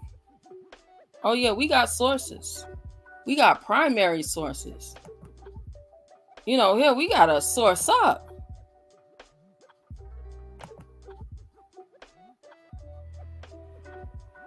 We got to source up over here. Ain't just no we reading out of the Holy Koran of the Moorish Temple of America and we ain't got no sources. We're not doing that. Those days are over with. Madoc ap Owen Gwynedd, legendary voyager to America, a son, if he existed at all, Owen Gwynedd, Prince of Gwynedd in North Wales. Didn't I just show the map of North Wales? A quarrel among Owen's sons over the distribution of their father's estate led Madoc to sail to Ireland and then westward. In a year or so, he returned to Wales and assembled a group to colonize the land he had discovered. The party sailed west in 10 ships and was not seen again. The oldest extant accounts of Madoc are in Richard's Hakluyt's Voyages, 1582, and David Powell's The History of Cambria, 1584. Hakluyt believed Maddox had landed in Florida. The letters and notes on the manners, customs, and condition of the North American Indians, 1841. George Catlin summarized the Maddox expedition had reached the upper Mississippi River Valley, and that its members were the ancestors of the Mandan Indians. There's a tradition of a white Indian settlement at Louisville, Kentucky. You know, around here they say Louisville. They don't say Louisville. They say Louisville. And several 17th and the 18th century reports were published concerning encounters of frontiersmen with Welsh-speaking Indians. Most anthropologists reject the idea of pre-Columbian European contacts with American Indians, but the evidence is not conclusive. The story is the basis of the epic poem Maddox by the English poet Robert Southey. All right, that's the Britannica. Say it again, that's the Britannica. They saying your boy Maddox ain't real.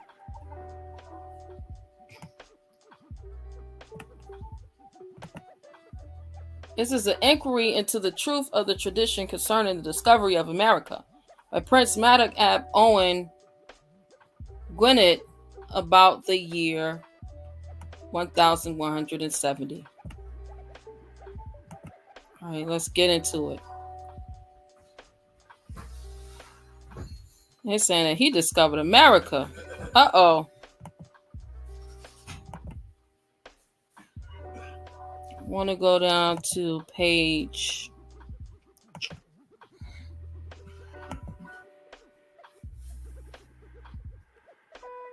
I'm going to start right here.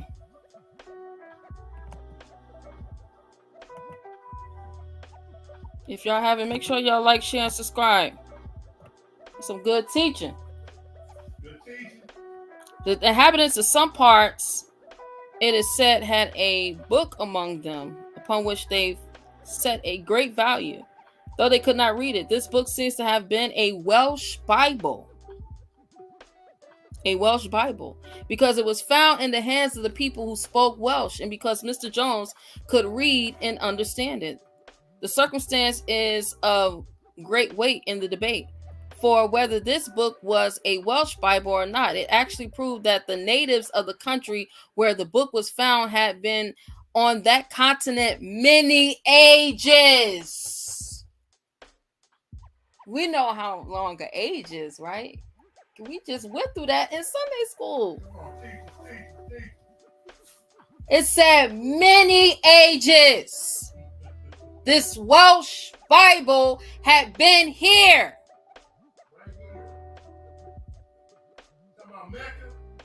Because this America is the true old world, y'all. They've been playing with us. Said this Welsh Bible has been here for many ages. It could not be the descendants of a colony planted there after the discovery of Columbus in 1492. No written language or alphabetical characters can be totally forgotten by any people within the space of 160 or 170 years, which was the period that intervened between the discovery of Columbus and Mr. Jones' visit. It will be shown in this short treatise that there is not the least reason to think that the whole was a story invented to be the ground of a claim to first discovery.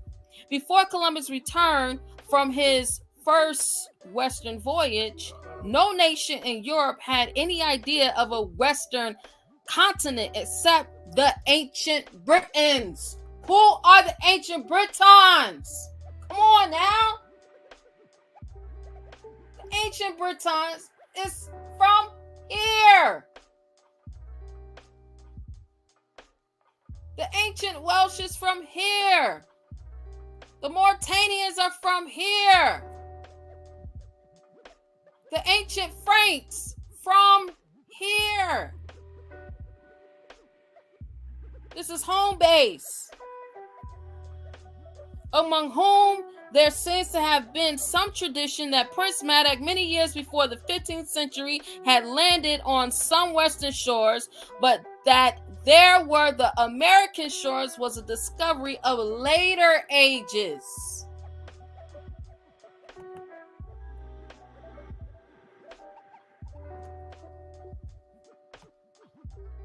Mr. Owen Jones and Mr. Williams Owens, the editors of David Ab Gwyn's poem lately published, To Whom I Am Obliged for Several Observations, have favored me with the following account of a very late date.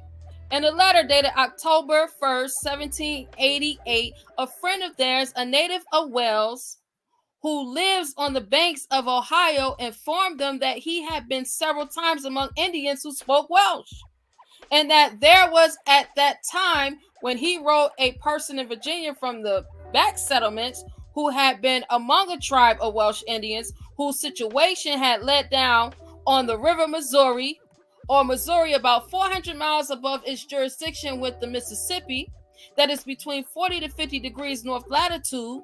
This tribe seems to have been that which Captain Stewart saw, of which is also mentioned in Mr. Beatty's journal. This tribe seems to have little or no connection with other Indians. The latter are of a deep copper color, but the former in general have fair complexions. That Prince Madoc's adventures are certainly true, I do not positively say, but from various circumstances hereafter considered, they appear so to me. However, should the evidence produced be thought insufficient to prove them real facts, I will prove the sum Welsh people had landed. Because the Welsh people always been here. The Welsh language is originally from here. Stop. Captain. Had landed on the American shores long before Columbus. And as we have no account of any other, it may naturally be concluded that they are descended from Prince Madoc's colony. The traditions concerning this Welsh prince have engaged my attention more or less above 30 years, and these sheets were intended for the priests had the late misunderstanding with Spain never happened.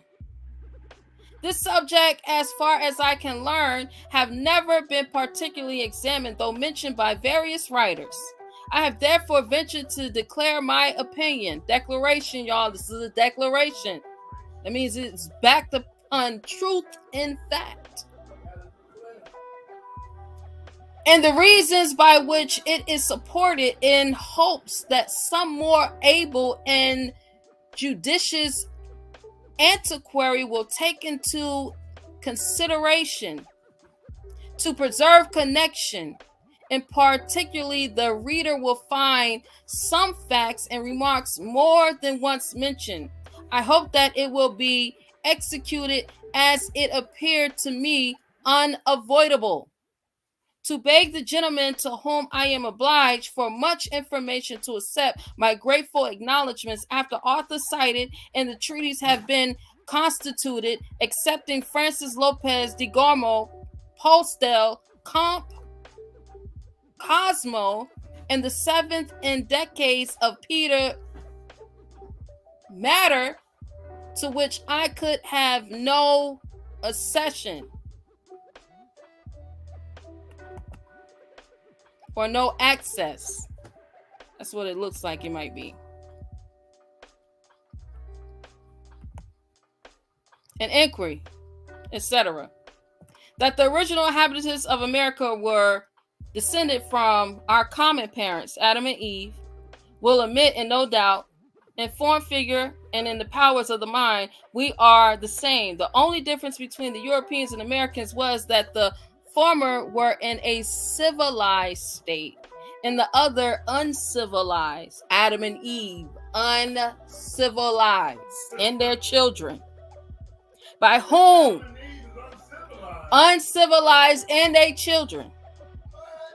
By whom and when that vast continent was first peopled, are questioned which have employed the thoughts and it looks like opinions of learned men for it's pens. Thoughts and pens of learned men for several centuries. Hornus is the Origenibus Americus, and Dr. William Robertson and his History of America with great probability were of opinion that they were descended from the Jews.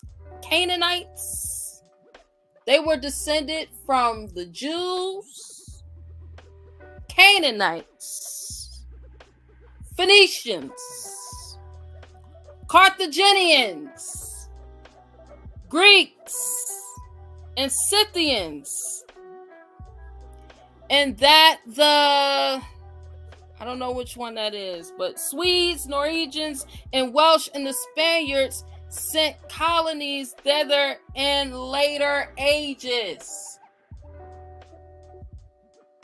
Because these places wasn't called Wales in earlier ages. It wasn't called Britain in the earlier age. It wasn't this wasn't the names in earlier ages. Earlier, just told you what the earlier ages was: the Jews, the Canaanites, Phoenicians, Carthaginians, Greeks, Scythians. Earlier ages. Moabites, Hittites, Amorites, Jebusites. Earlier ages. Or Ibisites. So I know some people gonna be like, well, you know, the letter J wasn't even in the. You know, they can also say some of those people never existed. Right. Yeah. Yeah, right. We got primary resources.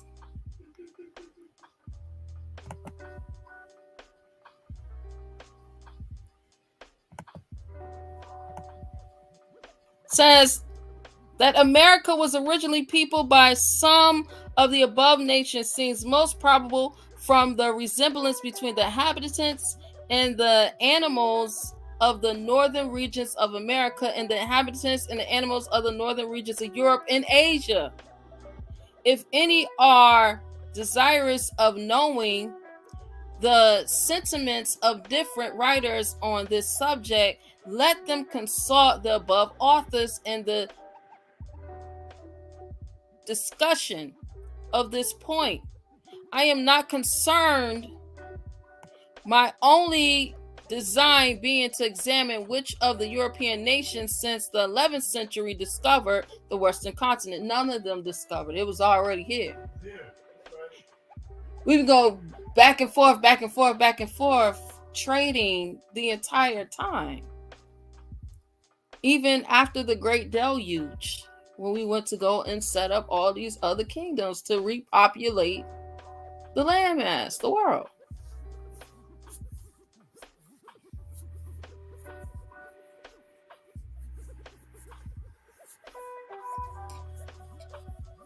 I'm gonna put this book in the book nook, y'all. Giving out seeds. I'm gonna put this book in the book nook.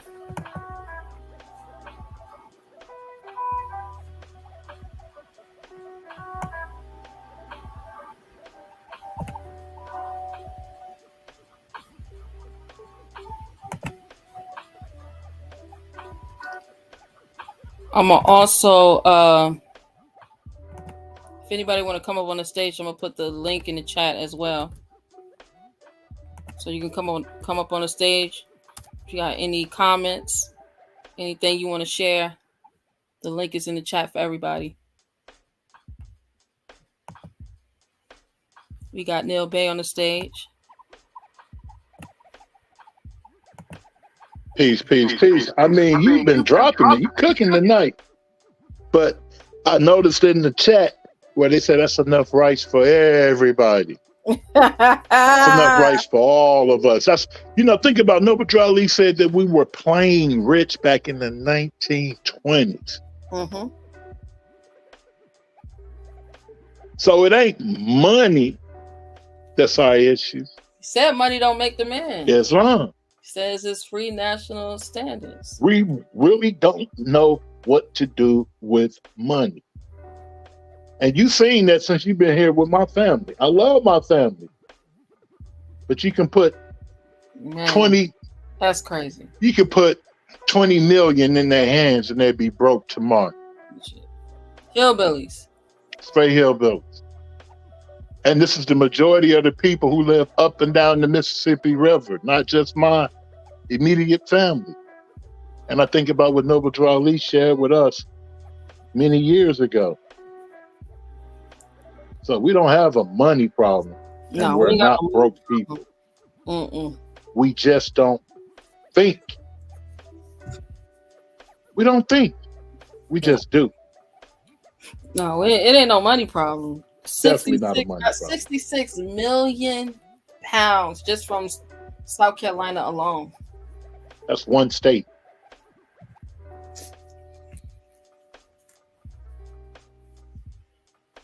I'll let you know. South Carolina was feeding the world by itself. Now, that will be considered as doctrine for the Moorish science. All that other stuff the Moors are doing, because he said, wake up. Remember, we fed the world. Come on now. That's what Noble Drew Ali said. Not wake up and let's go argue with the Masons, or wake up, let's go argue with this group or that group. He said, we fed the world. He said, quit eating their food, grow your own food. That's what our grandmas were telling us, big mamas. I know by the time I was 10, I was in the garden.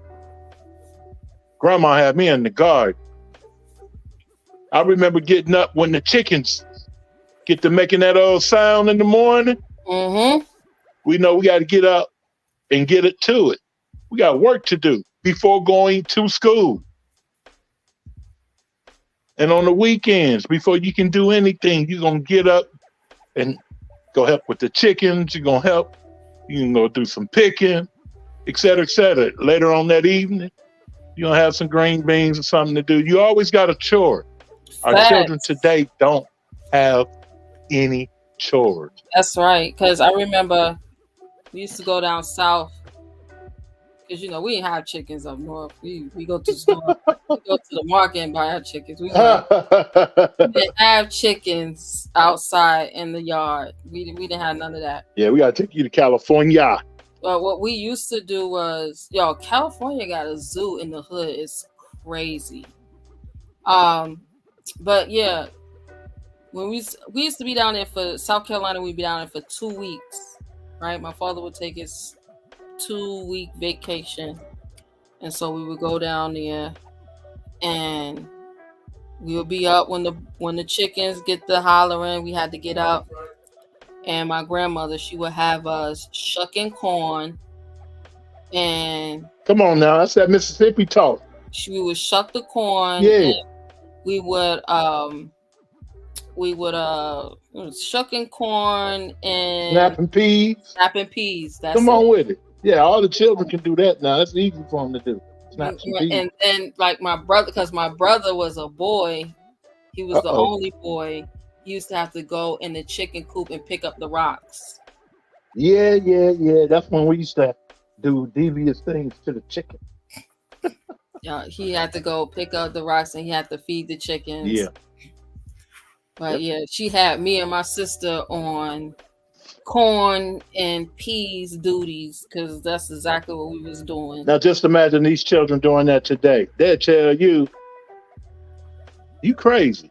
I ain't finna do that. Oh man, we was saying it under our breath. We believe, look.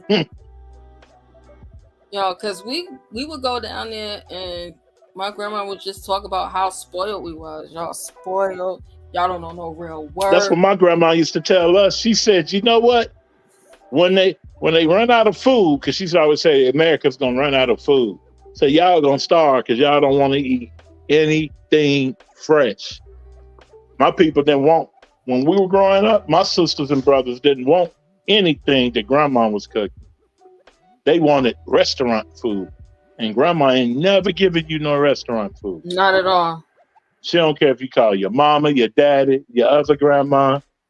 You ain't getting no restaurant food. Not at all. We was only eating what my grandmother was making. Islam. Yeah, she didn't play none of that. So yeah, that whole No McDonald's, no Burger King, no Burger Chef, none of that stuff. It was none of that. So we didn't have to worry about being sick because grandma had you. That whole 2 weeks we was down there, it felt, when we was younger, it felt like a living nightmare. Now that I am older, she be looking for it, y'all.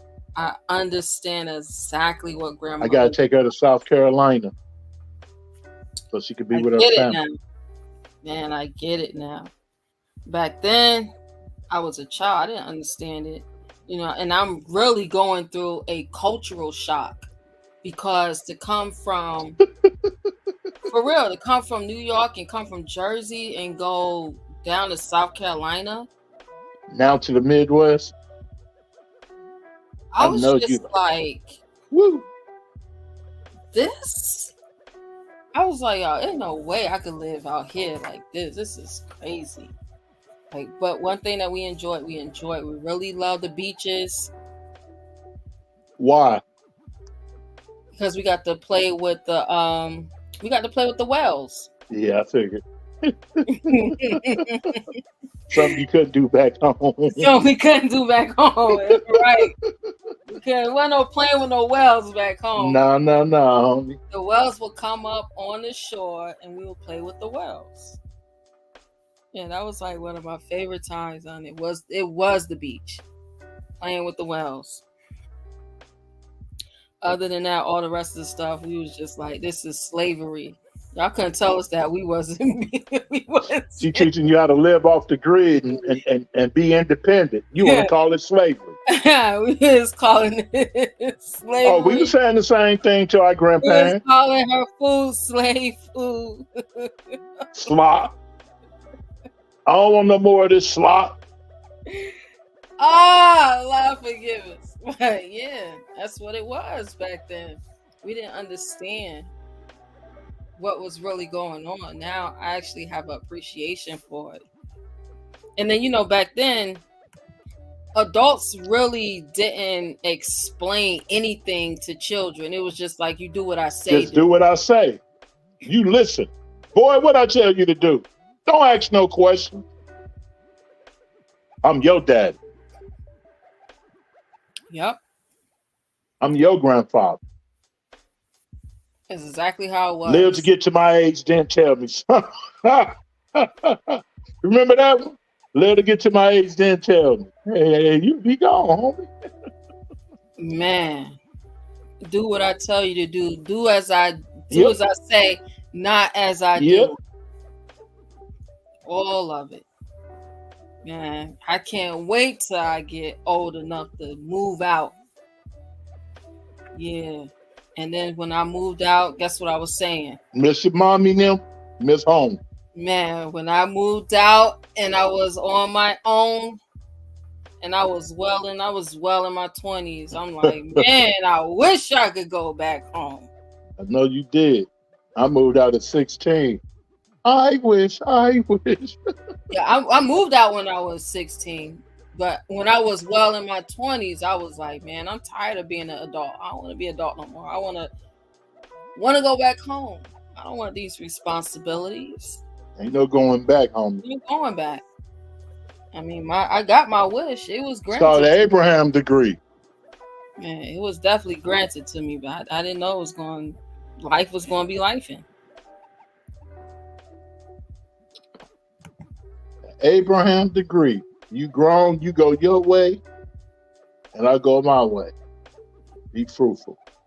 Islam. That's right. We got brother Mosia Fatanil on the stage. Fatanil. Islam. Peace. Islam. He wanted to say in reference to sound like he broken up. Yeah, you breaking up. We want to hear you, but you breaking up, Mo. Is that Atlanta, Georgia weather? No, you breaking up. You might need to go out and then come back in. Yeah, I had to do that several times. Leave out and come back in. They got you in the Matrix, sounding like the Matrix. Yeah, brother, go out and then come back in. I'll let you in. Prince Maddock.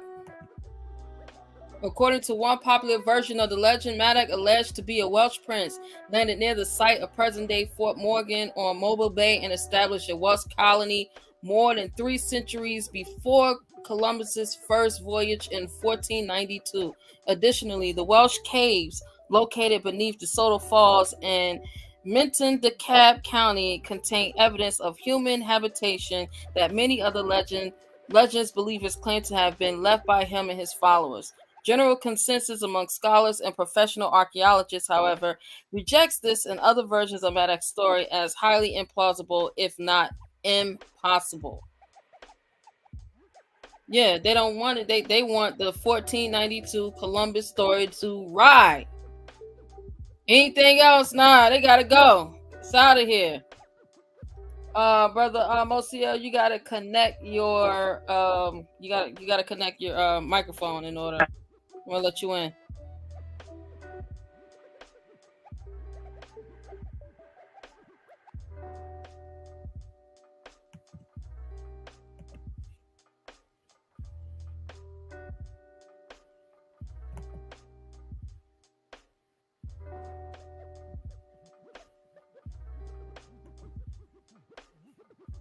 They cut it off. There you go. You sound a lot better now. There you go.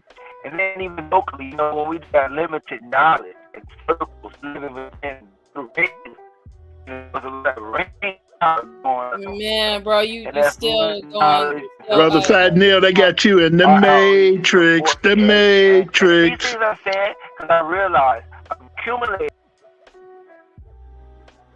Oh, man. Yeah, they got them in the Matrix. They even took them out. Yeah, they cut them. But see, it was like that earlier for me. That's why I had to just bring the phone inside the house. It's raining out, and I think it was taking the call or something. I'll put the link back in the chat. Anybody else that want to come up? Well, Brother D. Harrington Bay, I'm surprised he ain't came up yet. Islam, the Brother E. Rice Bay, our Grand Sheikh. Islam Chairman. Islam. The Moors are really starting to come on the platform. Praise Allah. Praise Allah indeed. I know earlier also we had Sheikh Seven Ill stop through, and Roy Beck said he was stopping through. Islam to all the Moors who are stopping through from other groups of the Moor Science Temple America. Here we do teach and preach Universal Prophet Noble Drew Ali. That's right. Facts. Without capping, huh? No cap. No cap. These caves located in the vicinity of DeSoto Falls area of DeSoto State Park may have been built by Welsh before DeSoto's famous explorations. The mysterious caves located in the cliff approximately 320 feet above Little River are also thought to have been used by Indians of the area. When you say Little River, make me think about Brother Root Words with the little people. I just heard Brother Asir teaching on the giants the other day. And some people get so spooked out. If you got giants, you got to have little people. Come on now. Positive, negative. It's not going to change because what? One person's small and one person's big. I mean, it's just going to happen. It happened. So I like to hear Brother Rootword when he talk about those little people.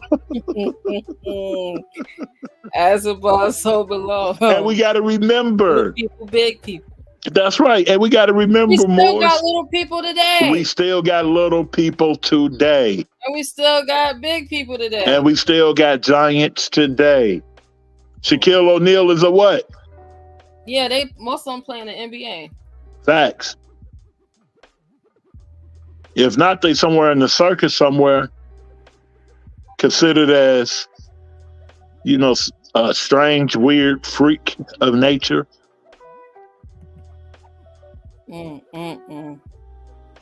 But yeah, I really support those who are really thinking outside the box. If you got regular people, you got little people, you got big people. Right. We got an underground world. Right. On King David, he just shared that with us. On King David, he all down in New York. Like, take me where the children at. No, he said, give me a tour of the caves. Go ahead and play it. Can you play it? I like it. I already played it. I know. I might play it again. On King David. I might play it again. It's a little perk to that. And I like how he's been real creative with the way he's putting information out there. Because he's putting it out there. At the synagogue, like, let me in. For real. Right. Oh, man. I'm a journalist. I'm a journalist. He knew what to say. I'm a journalist. He There knew are what to 5 say. caves located side by side with 3 of them interlocking by openings connecting each chamber. They are protected by the cliff in which they are carved and by the only trail to them. The trail is 90 feet long and is so narrow that only one person can pass at a time. The trail averages in width 2 to 5 feet and in some places is precarious and slippery. The cave was once protected by 2 stone walls located in a semicircle in the area surrounding them. The walls are believed to have been 4 to 5 feet high at one time.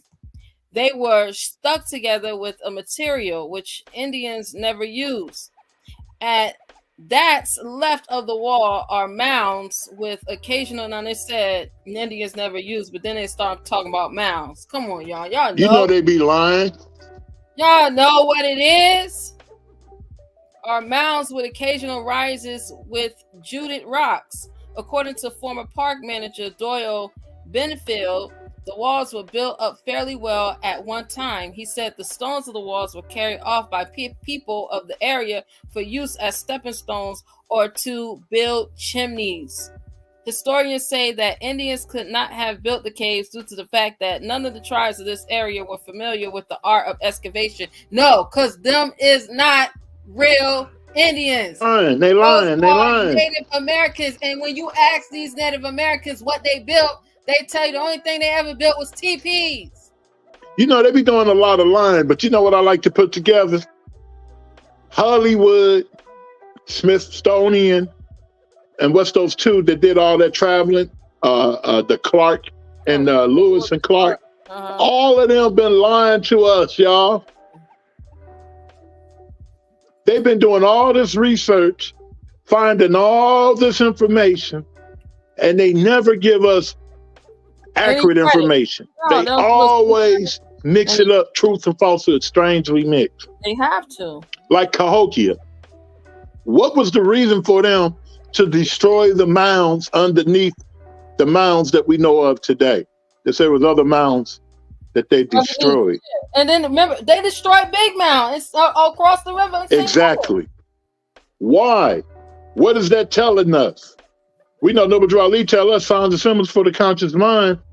They didn't want us to know something about ourselves. Yeah, they got to get rid. They have to get rid of the energy centers.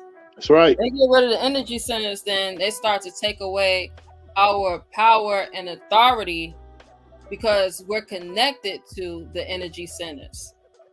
So more of us are starting to realize that, hold on, we home. We always been home. These people have been playing with us this whole time in our face. And so now we're connecting ourselves back to our land. Now we're starting to have pride in our land.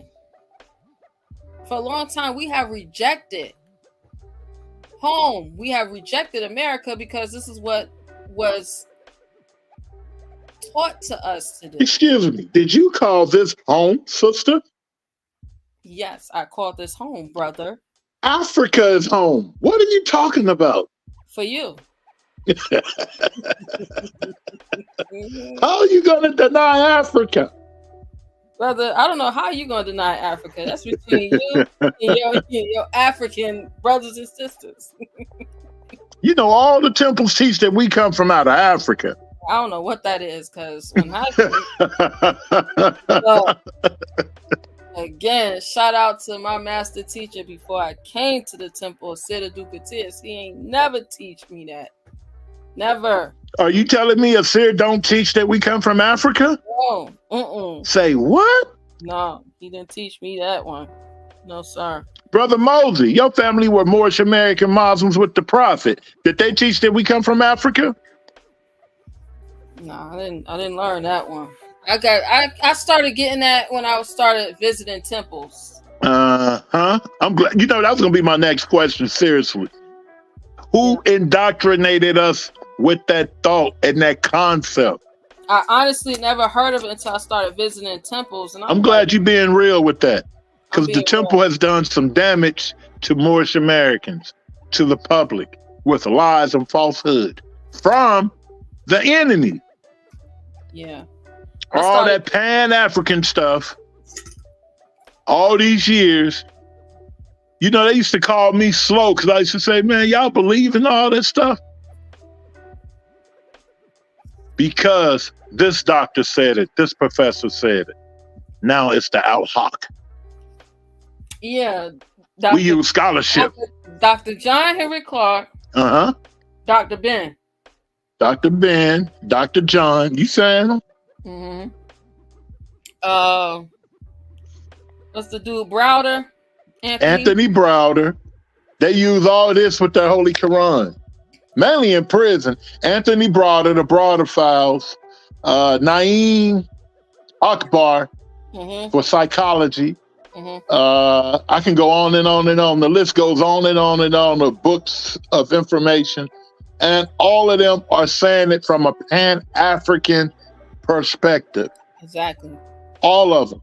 The psychology, the science, everything that we have learned has been program and indoctrination from Pan-Africanism. Yeah, and that came out of Columbia University. Yep. Which came through Melville Herkovich, which came through, and also your girl Zora Neale Hurston. She was a part of the Federal Writers Project. She was another one pushing that information out to our people, putting that on our people. That's why I always said that Catilda story is Big Cat. There was no Africa town in Alabama. It's not real. It was just something make believe. Another one, make believe. Yeah, and we go back, and Melvin Herkovich, he was also he was his teacher, his master teacher was what's the name's cousin? Was the father of eugenics. Talking about, I was just, they was going in on him earlier. Not Albert. You talking about Walter. She said, Yeah, so it was always a program and programming to programming now. Get us to hate ourselves. And then once we started hating ourselves, like, oh shoot, we can displace them. Like how they displaced them during Hurricane Katrina. We can displace them. Put them somewhere where they ain't from. Tell them that's where they from. And they gonna believe it, right? Then they use these centers that they call schools. That's right. They're getting ready in Carbondale now. All the abandoned buildings here, they're about to open them up for the immigrants. The city of Carbondale, where they had the old city of Carbondale office buildings, now they want to use it for the immigrants. Yeah, because they're getting paid to do it. Money. They're getting paid. They're getting funds. So as long as they're getting funds, that's all they care about. It's crazy.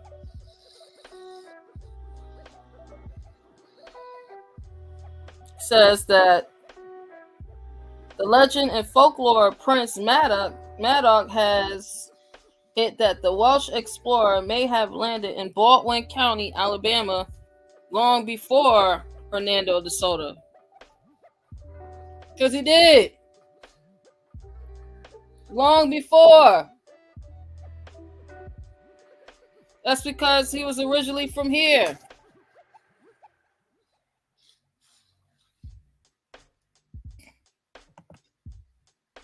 Islam. You know, I like to say as well, praise Allah for putting this on your heart and mind to share with us the great information about America that a lot of us didn't know. Seriously. Like the Turks being from here, the true Turks being someone who looks like us. What? I didn't know that. I learned that from Moving Without Emotions, my wife. So I know it's a lot of Moorish American Muslims who don't want to get caught up and look like we right or we got something going on over here studying these videos. And that's what they're for. They're here for all, even those not in the temples. Yeah, this is America. For everybody. And the reason why I'm telling you what, is when you really get into genealogy and you begin to study your family and where they lived and the type of industry they were a part of and what they cultivated, it'll then take you literally around the world. And when I say around the world, it'll take you around the world to bring you back home, because you begin to realize, like, hold on. All right. My fifth time, my sixth time grandmother, grandfather were Welsh. They wasn't Negroes. They was Indians. They was, they was mulattoes. They was, like, you begin to realize, you begin to see all this stuff. Hold on, they was Irish. They was Scottish. Right? They were French. What? And you begin to look at this and you're like, Dad, go on. I've really been lied to. I've been played with in my face. And at first, most of us, you get upset. Didn't nobody tell me? Didn't nobody tell me nothing? But then you begin to really study and learn more about who you are. And that's really what Know Thyself and Thy Father God Father God Allah is all about. You're not going to know yourself until you know where you come from, who you are. You can go back and you can look and see what your people was doing during the Great Rebellion, the thing that they call the Civil War, and what side they was on, and who they were fighting, and who stole from them, and what was stolen from them, and how they were put under military occupation, and how we're still under military occupation to this day. To this day.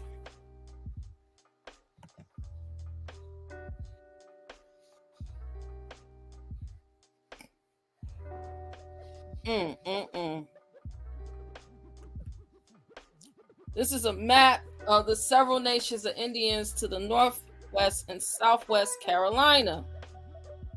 All right.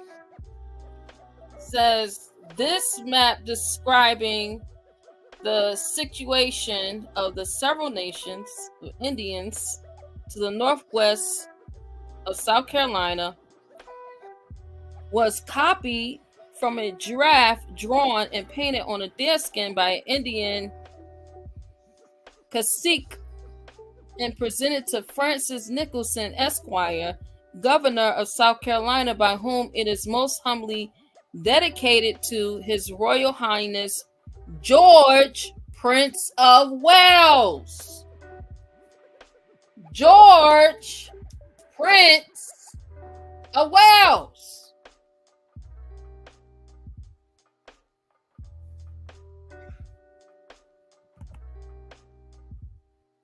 This is the Irish Monthly Magazine. An ancient monastic town, Shrewsbury. Page 309 says, investigate some charges as to infractions of treaties preferred against Llewellyn, the Welsh prince. During the civil wars of Charles I, the Castile was garrisoned at a position as at a postern added. The race course upon which the king reviewed his army is still called the Soldiers' Peace. The martyr king kept his sad court at the council house, the procurator of which turned over to his majesty all the coin in the treasury as a loan. So at least one of the officers of that establishment told the writer, the royal borrower was never able to repay the loan, nor did his good leges of Shrewsbury expected to refund it.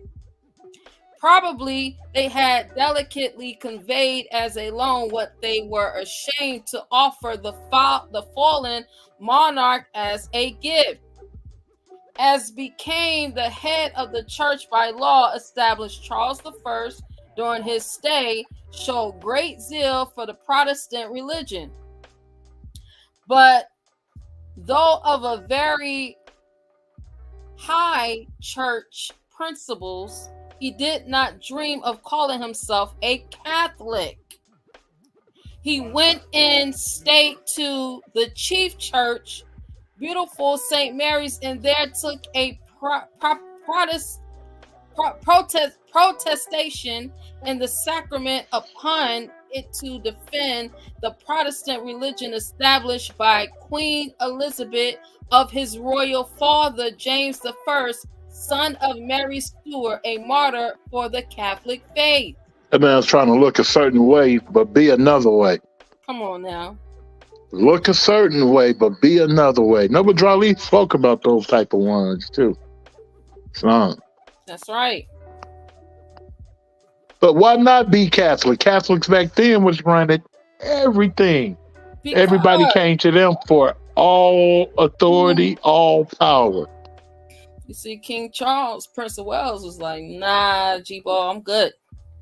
He said the handsome, melancholy countenance of poor Charles, his picturesque Van Dyke costume, and his graceful, gentle bearing could not fail to impress the loyal Salopians.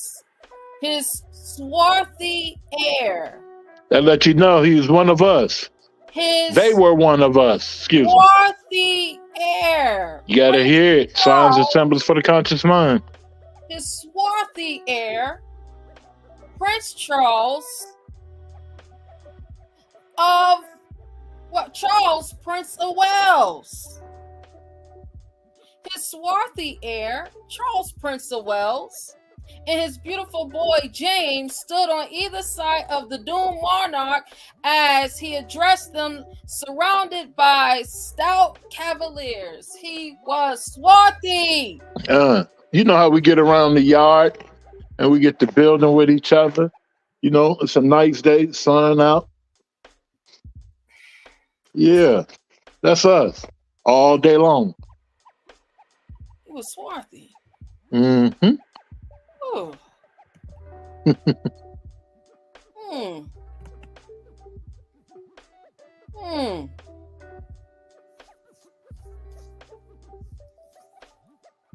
Said the handsome, melancholy countenance of Prince Charles, his picturesque Van Dyke costume, and his graceful, gentle bearing could not fail to impress the loyal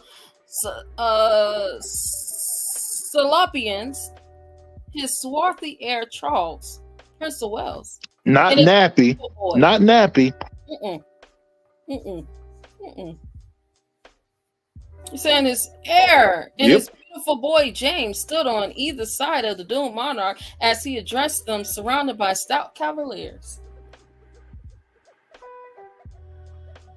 Let's go back to this map. Right, because I brought this map up for a reason. Something ain't right, huh? Do we need to flip the map upside down? Oh, okay. Oh, we're gonna blow it up though. Okay. Oh, we're gonna blow it up. Right, see right here it says this map describing the situation of the several nations of Indians to the northwest of South Carolina was copied from a draft. Let me see. Load up a little bit more. Draft drawn and painted on a deer skin by an Indian Sequeak and presented to Francis Nicholson, Esquire, governor of South Carolina, by whom it is most humbly dedicated to his Royal Highness George Prince of Wales. Look at the crown. So this is a royal document. Look at the crown. Remind me of the crown on our religious corporation affidavit. Look at the crown. Mm-hmm. See those feathers? That's right. Signs and symbols for the conscious mind. Now, what did the Prince of Wales look like? Was he a red-faced man? What did the Prince of Wales look like? I think I found him. Over there in the corner, those first two. It's even one down underneath them. Look like they could be him. Is this him with these feathers on his crown? Yeah, it's him. Wow, this is George, Prince of Wales. But you know, they know how to whitewash things now. Mm-hmm. They know how to readdress it, and you know. Is that a penny? Yeah. Come on now. That's a penny. This is a penny. Just like old Abraham Lincoln. No, this is the real deal. Oh, it's a real penny. You know, you can't say nothing about Abraham Lincoln with her, yeah. He didn't sell out for no wheat. He ain't have to sell out for no rice for this. All right. This is the beloved Prince of Wales. George, His Highness, Prince of Wales. Have anyone else ever seen this before? I'm pretty sure they have. Anyone, put a 1 in the chat. Let us know if you've seen it. I think the only place I've seen this was in that literature that they used to have, whitewash.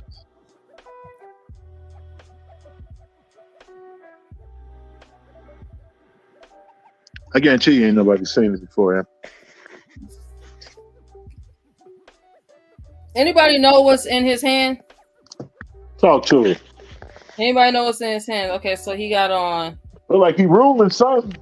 He a governor or something. Anybody know what this is called that's in his hand? This staff that he's holding?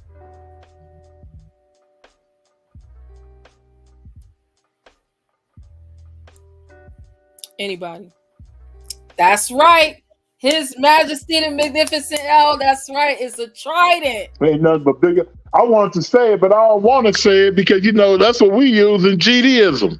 That's the pitchforks, y'all. Come on now. I just didn't want to say nothing because they'd be saying, Neil Bay gang banging. But that's the pitchforks right there. That's mind, body, and soul right there. Come on now. But now look.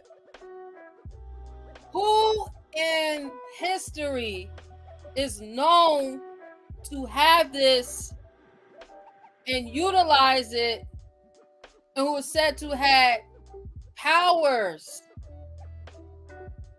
when they used it?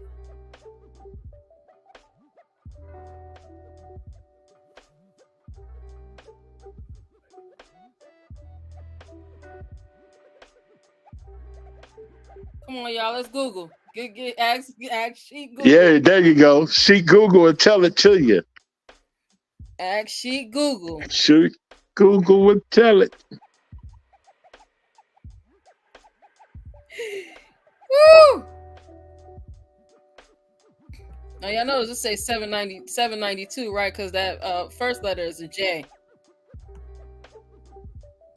They're going to tell you that this was 1792.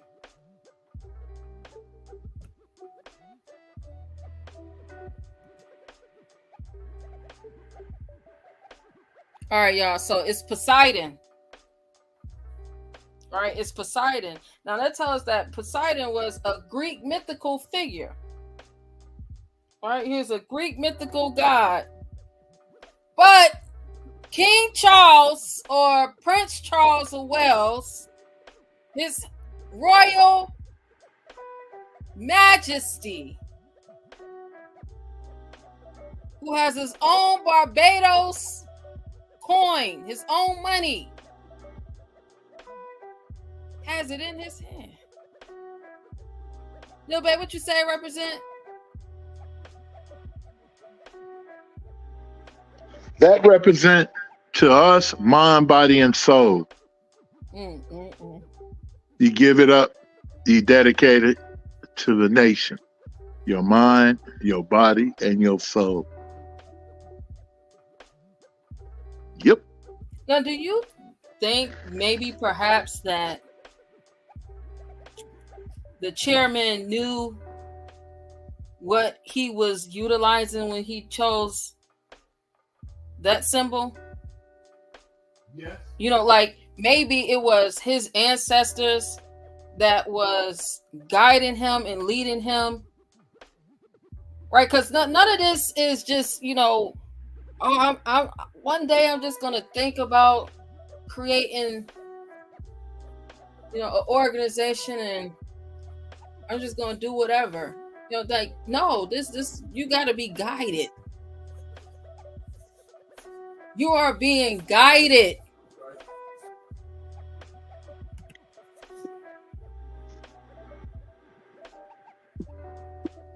Like that's not just some happenstance. That's not a coincidence.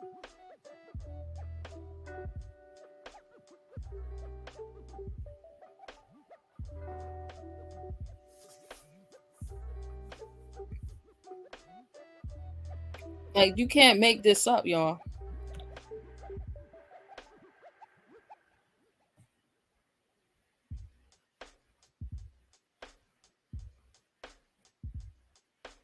Like I haven't seen any so-called nobles or royals in the 1700s with supposedly mythical Greek staffs. Like it, come on, y'all. I gotta know that they took our stuff and tried to make it seem like it was fake, it wasn't real. And so the more that they can get us to stay away from, because y'all, you know, the church has played a big part in the indoctrination. Because in the church, they're gonna say, "Oh, you know, them forks is the devil. Them pitchforks, them the devil. That's the devil." Definitely say it every time. They're gonna tell us that's the devil.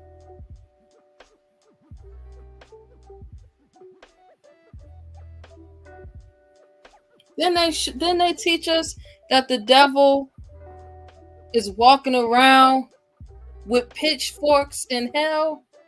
That's right. Why would they teach us that? Why would they teach us that? And this is the money. This is the freedom. And you know, people like myself, if I ever went to a church, mosque, or synagogue, I would make sure I didn't have anything associated with the mind, body, and soul showing, because I didn't want to embarrass the nation.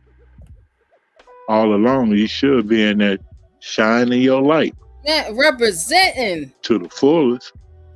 This is the Prince of Wales.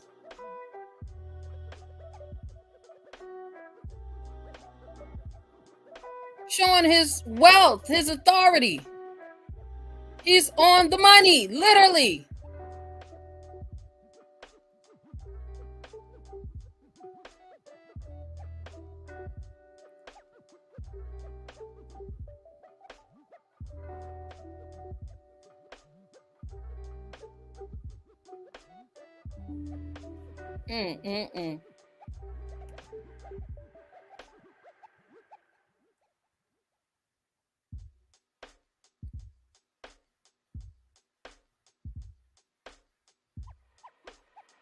With them American camels, like the ones that we've seen on the New Jersey Coppers, which is New Caesarea. Y'all remember? Let me pull it up.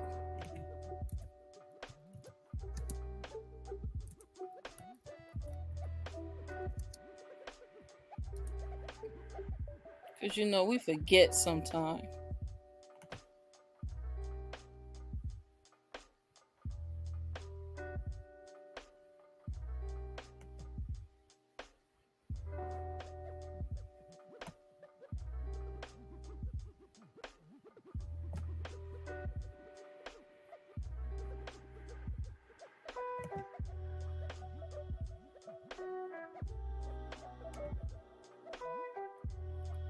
What did it say? This is another J. This is 787. They're going to tell us this is 1787, though, y'all. Right in our face now.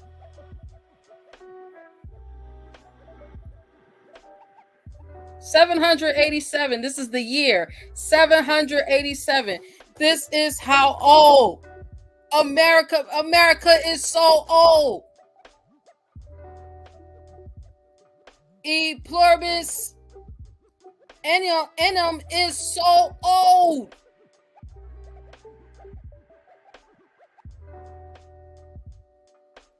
This did not start with the dollar bill. That's right.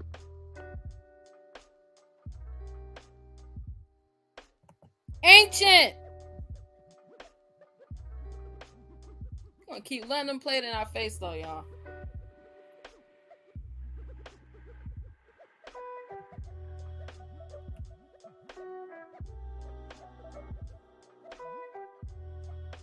Prince Charles.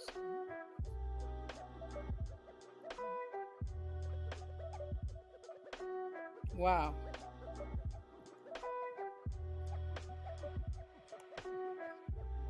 I'm gonna show it to you again.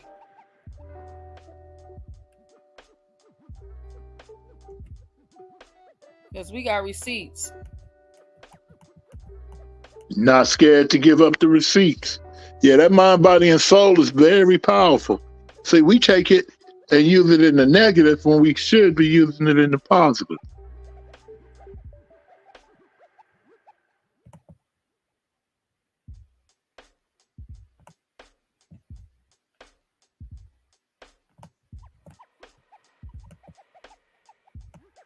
'80s. Sacred Mountain, where the Atlantean navel of the world mystery cult originated. '80s was later known as Hades, the realm of the dead in the Greek myth, but associated with the dead rebirth mystery cult of Atlantis and the story of Persephone, the Corn Maiden. Where is corn originally from? Are we talking about Midwest Illinois? Come on, y'all.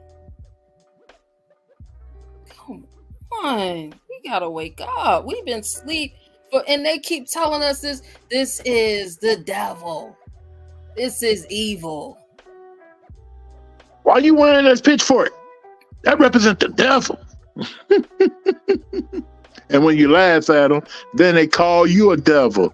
That's what you stepping to me now. Yeah, remember, I was calling myself Growth and Development GD Black Gangster Disciple at a very young age. And I've been called devils by those who go to Church of God in Christ, Baptists. Oh, you're a devil. Yeah, the sun with the wing. It said with the wing beam with the pitchfork. Islam to the Moors coming on. Representing the mother maiden of corn. Daughter of the earth mother. Demeter. They call this navel of the world. Come you on. know what your navel is, right? That's right. Wake us up. The center, that whole, come on now. Your navel is what connects you literally to the mother so that you can get nutrients.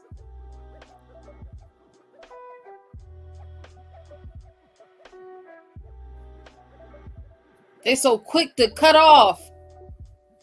They're so quick to cut you off from your mother after your mother birthed you in the hospital is crazy.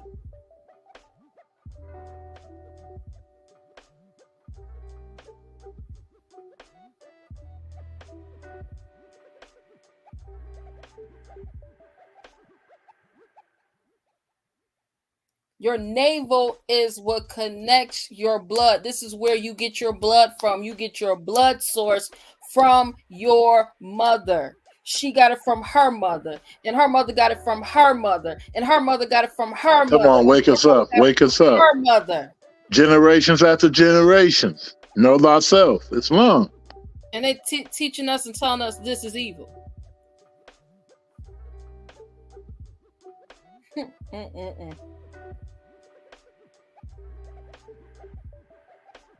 Say the glory and the shame has been misplaced.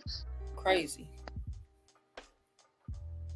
That's why the prophet said, if we can think, we can save ourselves. We know anything they call evil, we got to look at it and see why they calling it evil. Anything they call good, we got to look at it and see why they calling it good. Islam. Islam.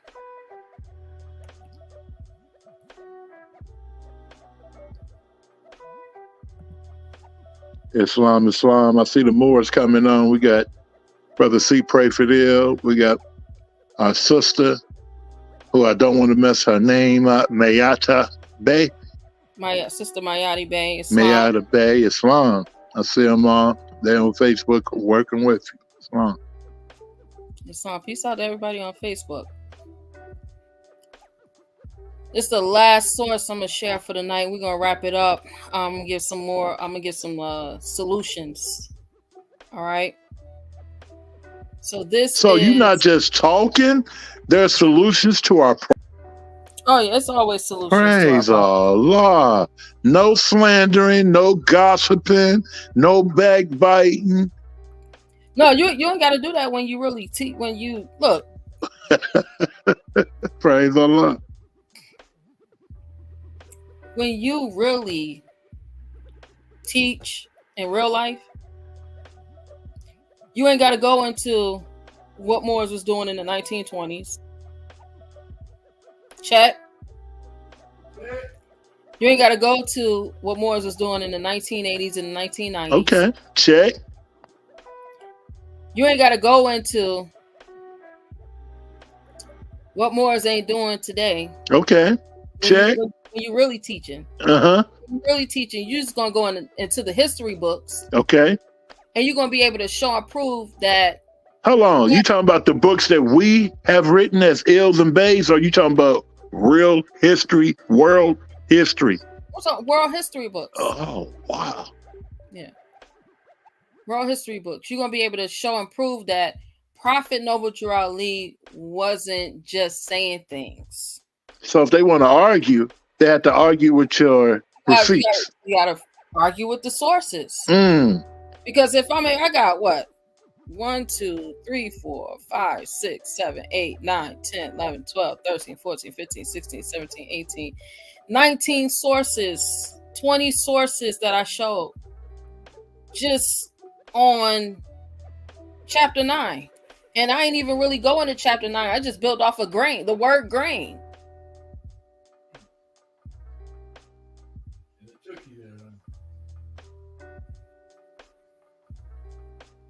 So what are we doing?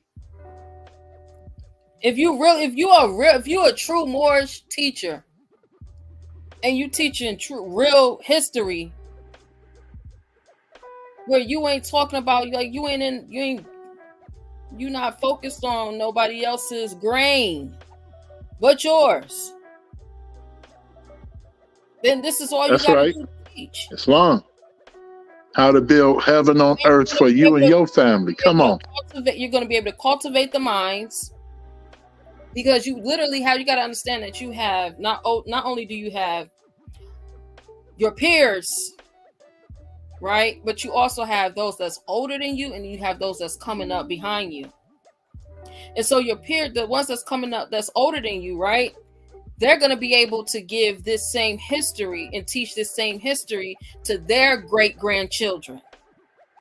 And then the ones that's coming up behind you is the generation that you have to teach it to. And then your peers should be able to bounce off of you and help build on this information. But the problem is everybody focused on what happened in the 1920s and the 1930s. So instead of focusing on self, Islam. Exactly. A lot of the Moorish paradigm is literally stuck. And this is the reason why it seems like every maybe 5 years or so, it seems like the Moors, they come up and then they fall off. Moors come up and then they fall off. Moors come up and then they fall off, because you got these ill-equipped boys who they call men that's teaching Moors who are unqualified to be anyone's teacher. They're not even qualified to teach their own children. Because if the only thing that I can do is teach you about what was going on in the 1920s, you know, I don't even teach what was going on in the 1920s in the Moorish Temple of America anymore. Respectfully, can I say it for you? I got videos. I got video recordings that taught that over 10 years ago. Not only that, you're drunk. You're drunk off the prophet of 1920s when the prophet is moving today. If you want to get that information respectfully, join Mighty Networks. It's all there. Yeah, you don't have to go to anywhere else. There's so much information loaded for Moorish American Muslims who want to think for themselves. Like when we say Noble Drew Ali said that this information was here, you'll find it in Mighty Networks in book form. That's the resource. So many people say, hey, Neil Bay, put the resource up for us. But when I tell them to go to Mighty Networks, they think I'm trying to tell them they got to join our temple. Mighty Networks is loaded with information. Almost anything we say, you can go into Mighty Networks and it's there. It's there. And we're working on building on things as Moorish American Muslims, working on building on our human needs. You need to know these things. Why y'all not growing food? The Prophet Bennett told us that we was eating European poison. Now they're telling you you're eating human meat. Fake meat that's causing cancer. Vegetables giving you herpes. So what they got to do? Kill us? We got to quit eating their food. Tower Gardens. Check us out. Go to Mighty Networks. Go to my Facebook page. Tower Gardens. You can rent to own your own tower garden. If it has a seed, you can grow. That's your food. Grow some, sell some. Don't tell me it don't work. We've been doing it over 8 years.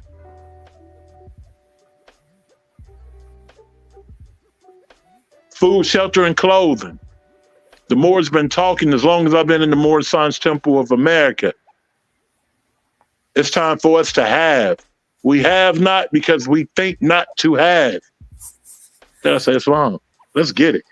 Islam. The Rice Journal. Welsh equals center of rich rice growing district.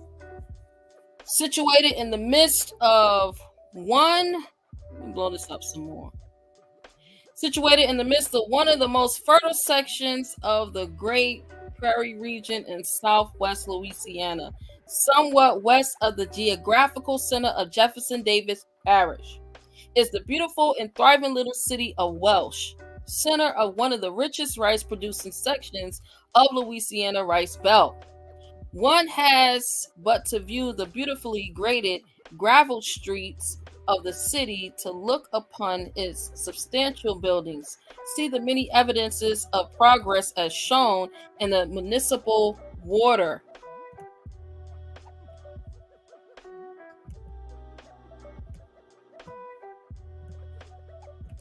waterworks system and fire department, the up-to-date electric light system, the fine school system, and the beautiful church edifices, to draw his own conclusion as the intelligence, the industry, and the thrift of the farming community which surrounds the town.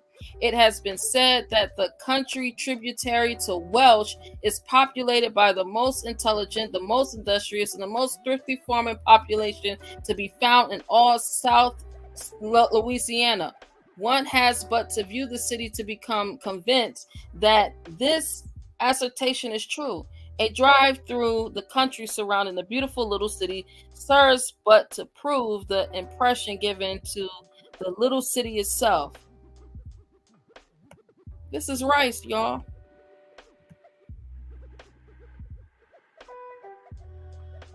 This is rice. We could be growing rice right now. You know, they ship rice all over the world from America. Come on now. They ship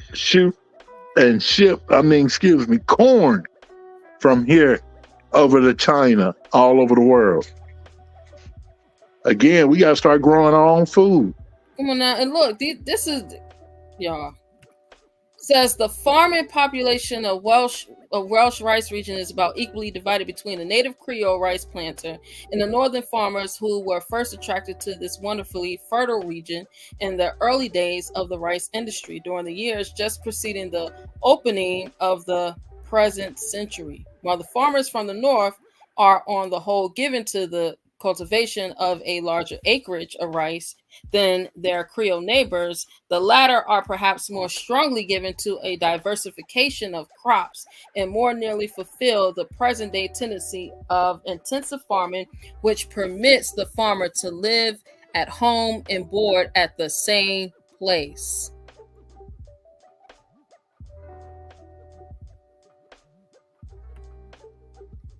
You know, you always hear the Moors talking about us being industrious. That's a great way to be industrious. Growing our own food. And think about it, how easy is it growing your own food in the tower garden, Empress? Can you share with them how you put your own tower garden up and grew your own food? It's real easy. You snap it together and you sprout your pods. It's going to take maybe a few days, might take a week for your pods to for your seedlings to sprout, but I mean, once you sprout your pods, you go ahead and put it together, put your water in it, and that's pretty much it. Well, we were able to travel. You just gotta and she was growing food. We came back home. There was nothing but food in the house. She said, "Oh, I forgot."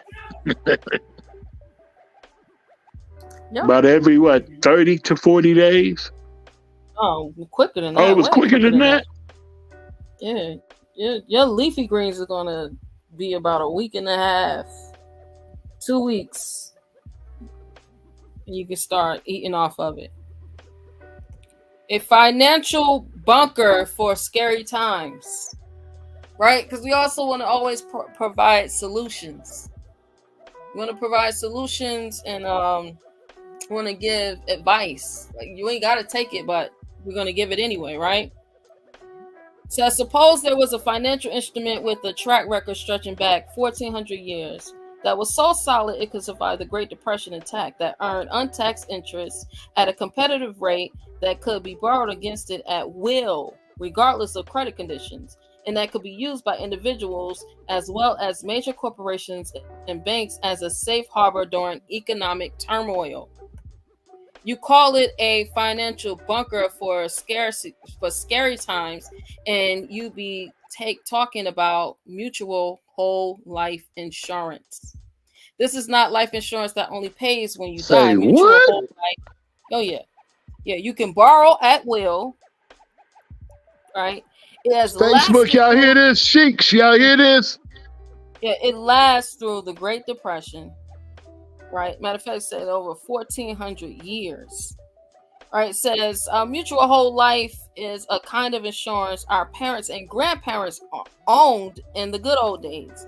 Before the stock market began to boom in the 1980s and 1990s, mutual whole life saw our elders through thick and thin. And after several decades of being muscled aside by the allure of stock market, it's making a big comeback. Mutual whole life policies have been an essential part of my financial planning practice for many years, but I'm astonished at how few of the many investment advisors I met understand how mutual life policies work or don't offer them to clients because they aren't sexy or new. Mutual whole life fell so far out of favor in the 1990s that insurer Swiss Re issued a report in 1999 headline, "Are mutual insurers an endangered species? Not anymore." Mutual life insurance is making a comeback now that our speculative economy has blown up and financial disaster is driving people away. Do y'all hear this? This is money, money, money, money, money. Mark Ace, you hear this, Mo? Islam. Says driving people away from risk and back to basics. Forbes magazine reported in December, Mutual Respect, that two of the larger mutual insurance companies, Guardian Life and New York Life, reported double-digit growth in sales of individual life policies. Mutual or participating whole life insurance is the closest thing to owning your own bank. As New York Life has said in its ads, slow it down. To own your own what? Yeah, it's the closest thing to owning your own bank. Oh, man. Y'all hear the sheiks, officers, trustees? We ain't got no money problem. The prophet said we plain rich. It's wrong. Where Main Street, not Wall Street, the concept of mutual insurance is rather simple, especially compared with the complex annuity products that were so popular until recently. And the benefits include all those listed in my opening paragraph. Here, for the curious and the uninformed, is Mutual Whole Life 101 or life insurance policy for the living. You own the bank. Mutual insurance companies are owned by the people who buy the policies. You own the bank. The policy. Don't be cheap. Own the bank. Mutual insurance companies are owned by the people who buy the policies. You own the bank. These companies are the modern equivalent of mutual societies. These companies are the modern equivalent of mutual societies. What, y'all? Among European trade guilds of the 1600s, guild members pooled their money to help each other and their families in times of sickness or death. Because mutual companies have no shareholders, they serve one constituency, the policyholders. Mutuals have no need to report good earnings every 3 months to justify a stock price. So there is no pressure for them to take on extra risk to make a profit. Your premium payments belong to you. Your premium payments belong to you. Your premium payments belong to you. Unlike traditional term insurance, the premiums you pay for your mutual whole life policy belong to you in the form of the accumulated cash value of your policy. On top of that, the cash value of the accumulated premiums earns interest at a rate set once each year. In 2008, Guardian Life paid a record of 7.3 dividend interest. Y'all, ain't nobody getting no 7.3 dividend interest today. 7.3 dividend interest, and those earnings are untaxed. And those earnings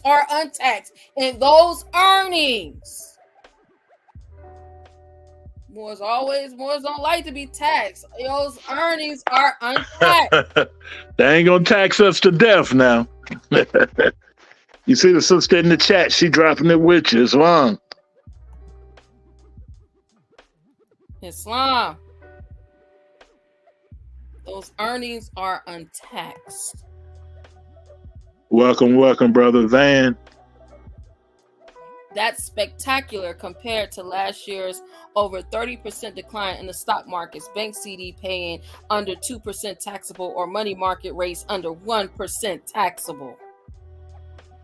You getting less than 2%, 1%, and you still getting taxed on it. Listen. You can borrow back your premium payments. Because your premiums belong to you as a policy holder. That's the beautiful part. You can borrow back. Come on now. We not broke people. As the policy owner of the company, you can borrow them back at any time you want for any reason you need, regardless of your credit worthiness. See, so I ain't got to go into the bank and say, here's my application. This is how much I make annually. This is who I work for. Here's my 2 references. Here's my credit score. You ain't got to do none of that. See, we back in January. So for most of us, right, we should be receiving these W-2s so that we can go and begin to file for tax returns, right? So once you get these tax refunds, instead of paying everybody that you owe, because a couple days ain't gonna hurt them any longer just because you owe them. The bill's still gonna be there. Get your mutual life insurance policy.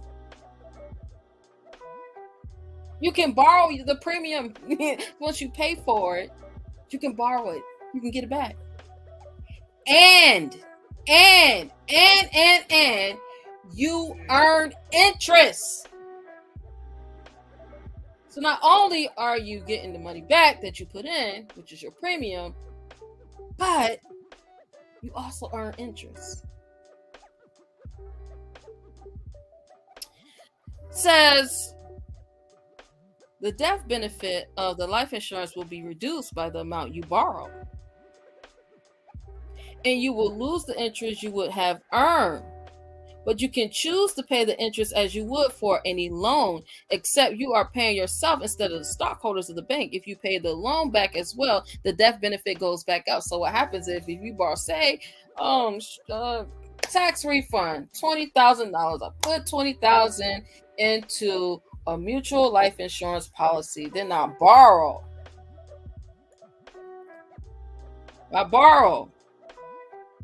back what I put in. So every quarter that I'm earning interest, the interest could pay down, can start paying down the loan that I borrowed off of. And guess what? The loan is interest free. And guess what? I didn't have to provide, I didn't have to have them run the credit. I didn't have to provide 2 references. I didn't have to say, oh man, I hope my credit score is high enough. I know I got the worst credit that is. Like, you ain't got to do none of that. And I'm still insured. Still got the life insurance policy. Ain't that so? I still have the life insurance policy. No wonder why our grandparents was using it. Our great-grandparents was doing it. Look, my grandma had insurance on everybody in Carbondale, whether they were family members or not. All of them in the projects, in the row houses, she had insurance policies on all of them. Some of them she started when they were children. We got away from that. We'd rather go and do lottery than actually invest Because we all gotta die, as my you, grandma say. And those people over there ain't got no money. They're you gonna are, need us to bury them. And I'm gonna use this right here. We don't think like that no more. you know we're gonna go play lottery and bingo. Oh, we're going to play lottery. We're going to bingo. And if you notice, they know this about us, so they're giving us casinos throughout America. Yeah, we're gonna go play lottery, bingo, casino. We're gonna shoot dice. We're gonna do all that. What you call my family? What you call them? What's the little nickname you got for them? Leprechauns. Little leprechauns. But the whole Southern Illinois area is that way. Leprechaun. Everybody's trying to go to the casino boats, river boats, or whatever you call them, or they gamble. You go to the store and gamble. You can go to Kroger's. You can go to the gas station. Play your numbers. And they got slot machines everywhere now. So think about it. Same thing that we seen on reservations, they're starting to put out here in the public to us.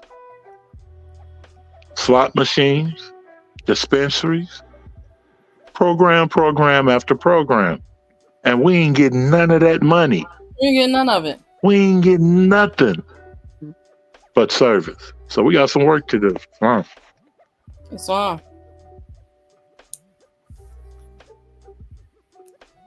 Mutuals offer ironclad guarantees. Few people realize that the insurance industry dominated by mutuals was the one sector that made it through the Great Depression without a disaster and with policyholders financially intact. The cash value and the death benefit are guaranteed and tightly regulated by the states. That means your cash value is there regardless of market conditions. And when you die, your heirs will receive the full face value of the policy, while stockholder-owned insurance companies saw their values fall shortly. Last year, remember when we taxpayers bailed out AIG, the top mutually owned insurers saw their book values remain stable or rise. All right, so this was out of Forbes magazine. Contact if you want to a mutual life insurance company. There's several. They will have the name Mutual Life in it.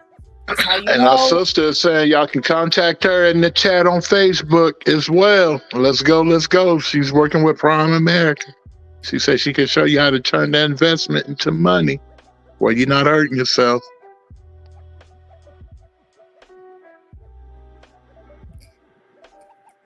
Yeah, mutual life insurance is definitely you owning your own bank.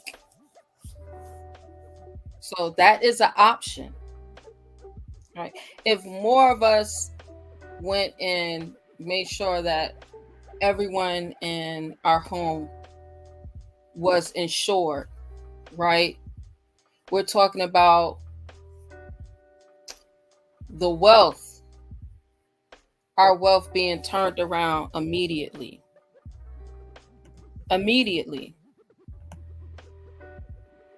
Why? Because we will all be insured.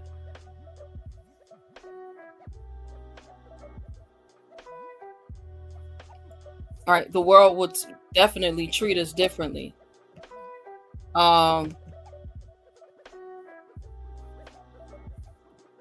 We definitely got to get back to look. I'm hearing a lot of people talk about, oh, pull yourself up by the bootstraps. This, that, and other. Look, these people know that they are illegally living on our lands. Only way you're going to be able to get them off, or only way you're going to be able to charge them any type of rent. Now, you got to remember that these people don't pay rent in the long run. In the long run, They don't pay. So you have to think about that. You know what though? They didn't. Those ones just calling themselves in control today. We got to remember they the true squatters. They never paid rent either. That's what I'm talking about. Oh, I thought you were talking about the new people coming in today. No, I'm talking about the ones that's been here. Mm-hmm. They ain't paid no rent. They came over here as criminals, squatters, all that. They came over here. That's right. And they were supposed to pay us rent on our lands, and they haven't paid. Remember, I showed you all the story of the investment firm owner down in Texas, where ConocoPhillips, the oil company, he's suing, his family is suing him for over, I think he said over $900 billion that they owe them. These people don't pay rent. Look, I don't care what type of contract you allow these people to contract on your land. Look, if you're going to be a landlord, the first time these people don't pay rent, you need to have contracts set up where these people don't pay rent.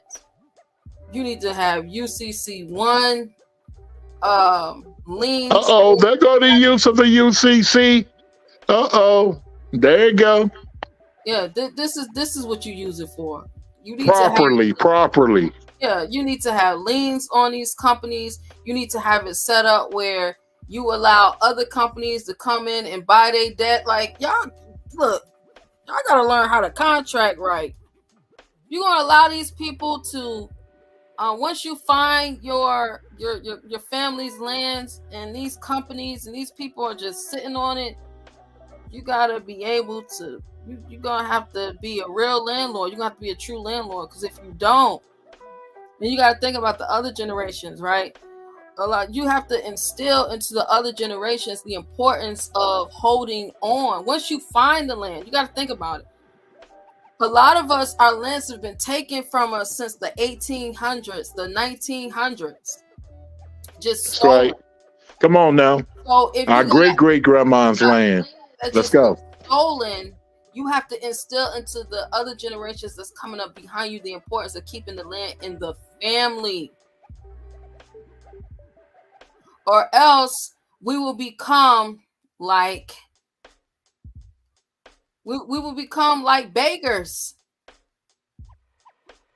Look at our situation now. It's long. It's taken us from the crack era to get where we are now. It's getting much better, but you think that this whole new migrant situation is going to make it better? No, it's making it worse. They done already told you on the Breakfast Club so many years ago that by 2035, 2050 or something. And we don't know no Spanish. That we're not gonna have any wealth.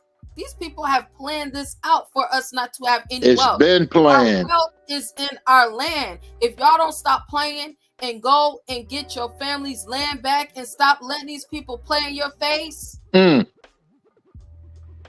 You know, when you say that too, I always hear now when you say go get your people's land back, because I know down here in the Midwest, Southern Illinois, my grandma and other people's grandmas always had land. But I noticed these new uncles and aunties and all these people coming along today, they give up the land. Yeah, you got to remember, that is the crack. That's the last remnants of the crack era. Yep. They don't know thyself. Grandma and great grandma and all those people worked so hard. I know for Carbondale here, as long as my people has been here, they have worked hard to have their own. They never stayed on housing property or none of that stuff. You gotta remember, most of us 70s, 80s babies, we are watching the end of those who were addicted to, that substance. Mm-hmm. And they sold anything and everything, and they didn't care. Yep. Look at Uncle Tony. I love Uncle Tony. He gone now. What'd he do? Every piece of property he had, what did he do, Empress? Sell it. Got rid of it. Show me some. For the low, y'all. For the low. He didn't care. This is something my grandma, her mother, and the mother worked hard for. They came out of Missouri over to Illinois back in the early 1900s. Worked hard. Almost majority of this area over here where I stay, my grandma on one side used to have property on every street, a lot, et cetera, a home. And as soon as she passed, about 7 years ago, 8 years ago? Almost 10. Almost 10 years ago. As soon as she passed, everything that she had was divided up with her children. And today, I think we only have 3 or 4 pieces of her property that she left, that her mom left, that her father had left. Crazy. So you right on point. But the prophet was teaching us about all of this. And we went to sleep listening to the prophet. No, we went to sleep listening to these people saying they representing the prophet. That's what we went to sleep to. Uh-oh. Because the prophet woke us up. And these people saying they teaching the prophet's lessons put us back to sleep. On purpose. You say on purpose? So they're teaching us to do totally different from what Noble Dry Lee was sharing with us? On purpose. Anytime they tell us from the continent today known as Africa, that ain't what the prophet said. They'll fight you over Africa now. Like, we don't know what the word inhabitant mean. You ain't no true Moorish American if you don't believe that we from out of Africa. Yeah. And I tell them, Noble Dry Lee said that they got to take some water. Noble Dry Lee said we was living up and down the Mississippi River before they got here. Noble Dry Lee said this is not a back to Africa movement. You got to keep hitting them with the programs that they're trying to hit you with. They want all of us to go to Africa. Why? What's in Africa for me? I see the Tower Garden. This is the second solution for the night. Anyone who is dependent on anyone else to feed you, and you're an adult, you're of the age of majority, you are a slave. I don't care what you got in your pocket saying that you have a nationality and birthrights. If you cannot feed yourself, you are dependent on another man for your food substance. You are a slave to that man. Check. So Tower Gardens is a way that you can grow your own food. Please get a Tower Garden, y'all. Let's go. Let's go.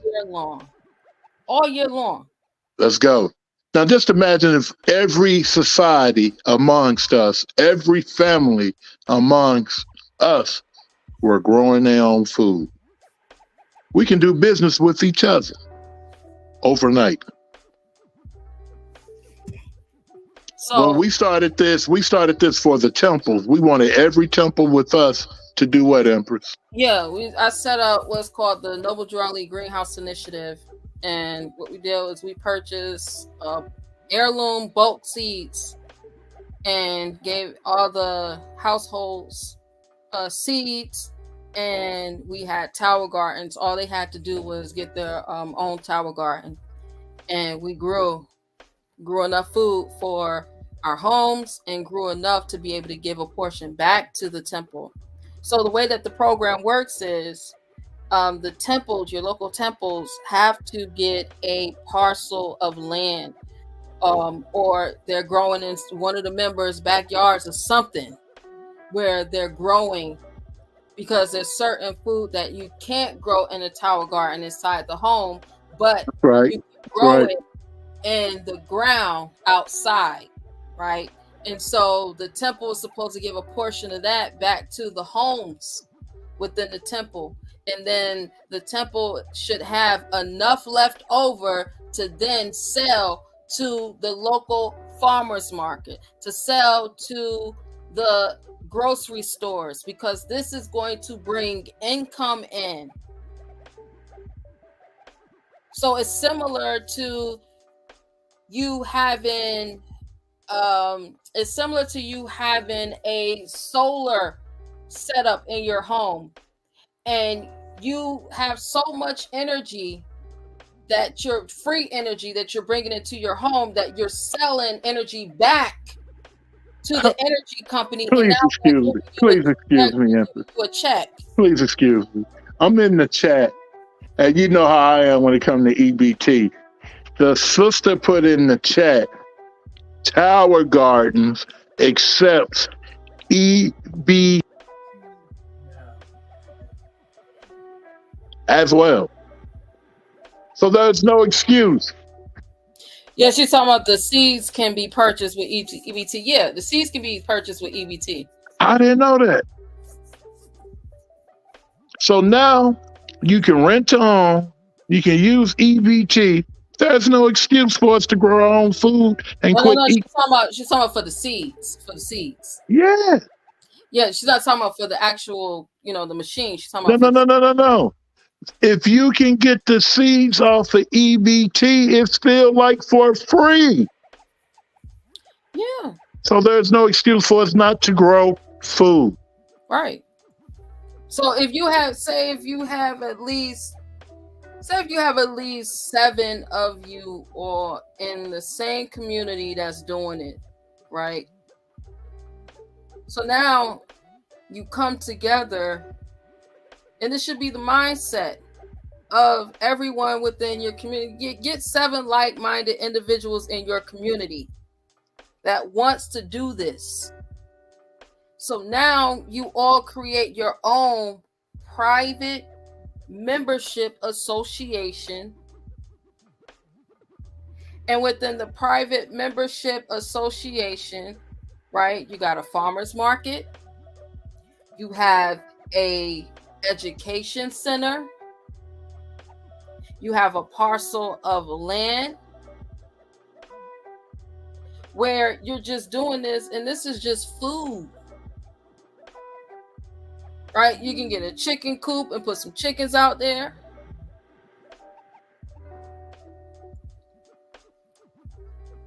Right? You can harvest honey. And these are all things you can do on a parcel of land. So you build from that. And then you say, okay, look, we have this going. We've been doing this. We have this amount of income coming in. Right, we got our own farmers market. Everybody is coming to shop at our farmers market. Come on. You now teach. You ain't got it. Now you don't have to do what the other farmers markets is saying you gotta do. Because see, like a lot of these farmers markets, they put up certain stipulations just to keep us out, deter us away from them. That's right. A lot of the stuff you looking at the farmers market like, yo, you a farmers market. The only thing you really should be talking, like, why are you mad if I want to come and set up because I'm selling t-shirts and socks at the farmer's market? I can't come and sell t-shirts and socks.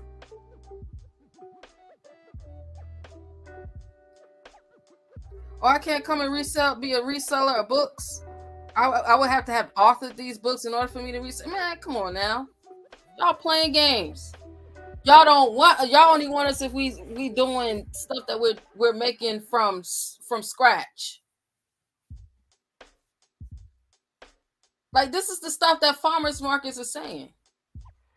Oh no, you gotta be making that from scratch. Oh no, you gotta be doing this. You gotta be doing. No, you can't sell this. You can't sell that. No, you can't do this. You're just looking like, what are you having all these rules for? Nobody even showing up. Nobody is coming to even spend their money. It's the same 25 people every weekend. Right. That's right.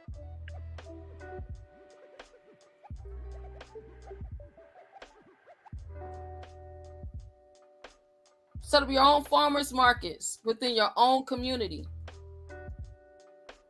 And guess what? Your neighborhood is going to come and shop with you. Facts. We give away every time we grow. But see, we also have lots. We encourage brothers and sisters to get lots that's in your area and grow off that lot. The food, again, like she shared with you, as the food comes, it's biblical to keep some, give some away, right? That's all biblical. And I guarantee you, if you work it like it's supposed to be worked, in love, truth, peace, freedom, and justice. That's what I did when I first came home from prison many years ago. I worked the garden. I stayed in the garden. I was there at 6 o'clock in the morning after prayer, and I didn't leave every day until after 12:30. And I would come back as the sun go down to water again and weed out. Facts. Some of the food we sold to the local businesses here. Some we gave away to those misfortunate who didn't have. But it's plentiful.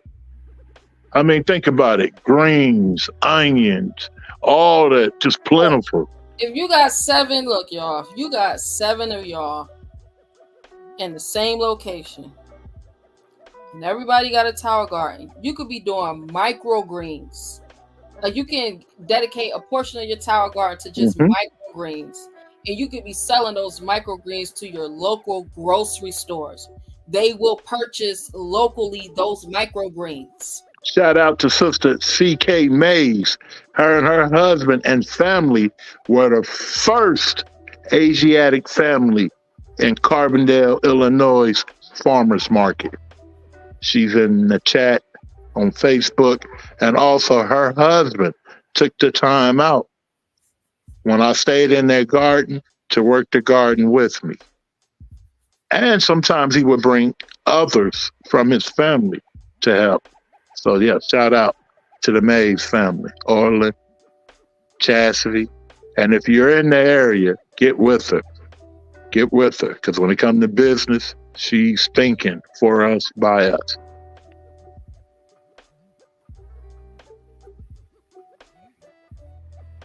I yield. So this is a breakdown of what it will cost you. And this is if you wanted to get an entire system with the tower gardens, what this includes. You get your lights that come with it. It has a starter seed, supplies. Don't be cheap, Moors. Get it all. Get the food. Get everything. The lights. The get pumps everything. Come with it. The extension kit come with it. You could be growing like I said, you could be growing the microgreens just out of the extension part. Like make it pay for itself. You get a support cage with it. You get a dolly with it. You get the food nutrients with it. You get a pH kit with it. I see you, Brother Will, coming on. Shout out to those in the Carbondale, Southern Illinois area coming on, watching with us. I'm going to need you to meet with me, Brother Will, so we can get with Carbondale United and shut down some of this crazy stuff going on throughout Southern Illinois. Islam. So for 12 months, it's $115.42. That's for 12 months. There's other packages that you can do that's cheaper, that's much cheaper. It's like literally half of this amount.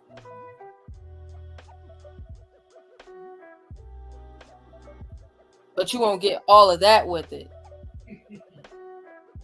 Like, you won't get the lights with it. The lights won't come with it. That's why I say don't beat yourself. Treat yourself. The pump doesn't come with it. You want it all. The extension kit doesn't come with it. You want it all. The dolly doesn't come with it. You want it all. But everything else comes with it. I want everything.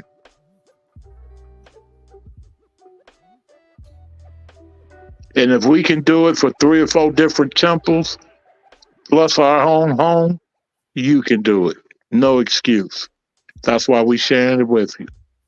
We got to quit eating this stuff that's killing us. The food in the stores is killing us. European poison. That's what we call it in the temple. My wife laughs at me, but it's European poison. So this is another solution, y'all. Again, mutual life insurance.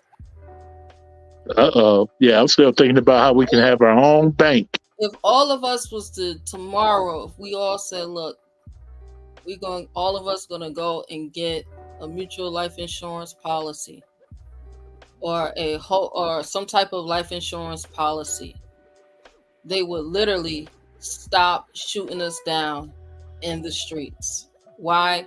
Because they know that generational wealth is going to go to the next generation.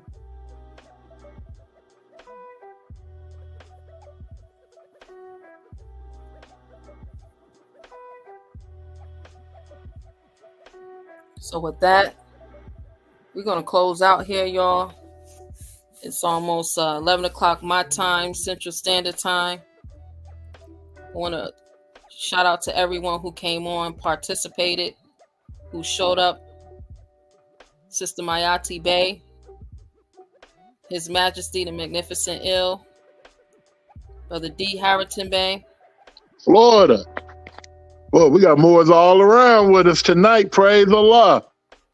Islam. Brother Shaza Ill.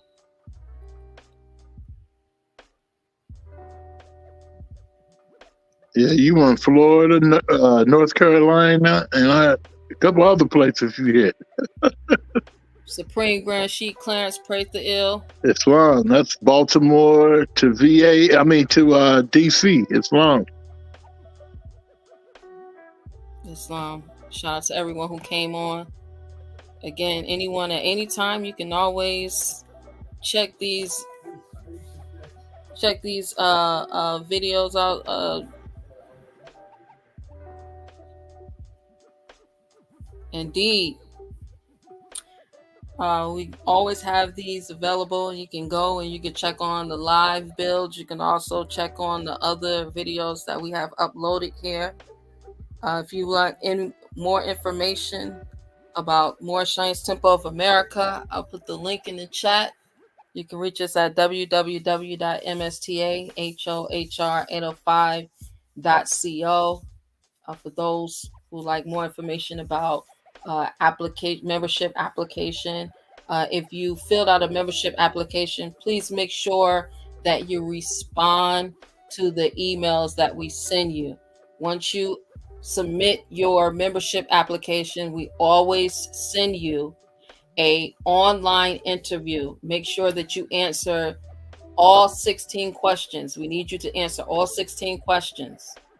Also, if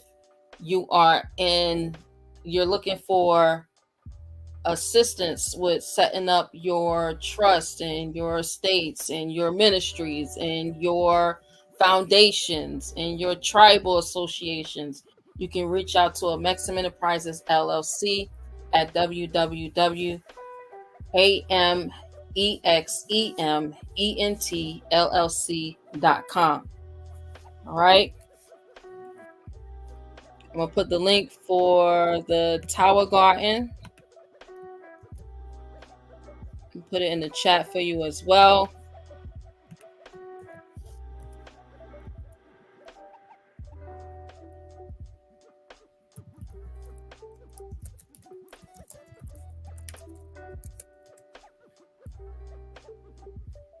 But yeah, y'all, let's get it. I mean, if you don't have life insurance and you can't feed yourself, it's going to be pretty hard, y'all. It's going to be pretty hard out here. Like, we need to be able to at least have the basics. We need to at least have the basics.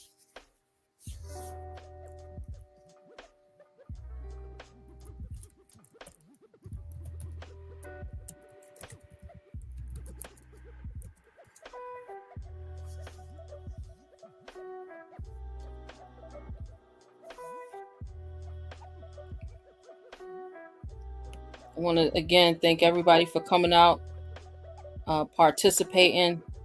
We'll be back here tomorrow for a Holy Night meeting. Now we live stream on Facebook, Holy Night meeting. So if you can't make it to a local temple, you can always join us Holy Night meeting on Facebook. I will be teaching tomorrow night. I normally don't teach on Fridays to give everyone else enough time to be able to share a portion. But tomorrow I will be teaching. So if you don't know, now you know. Indeed, Sister Taisha Jackson, thank you definitely for coming on. We'll see you tomorrow. We also will be back here Sunday for Sunday school at 12 p.m. Central Standard Time. If anyone wants to send me a donation, people always ask. The information is on the screen. I'm going to put my Cash App in the chat for you.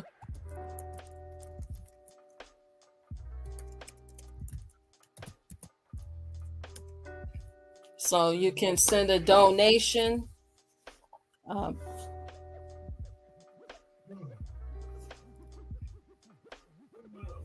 And we will see you all tomorrow, inshallah.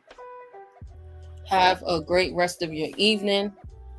I hope this information helps you in your journey, in your search. Because when I first saw Welsh coming up in my genealogy, I was like, what? I was thinking that the Welsh came from across the water, not realizing that the Welsh have always been here. Check. So with that, I'm going to go ahead and close out. Again, we appreciate you all for coming through and hope to see you all back here next week, y'all, on Thursday. And that's my time. Peace and love.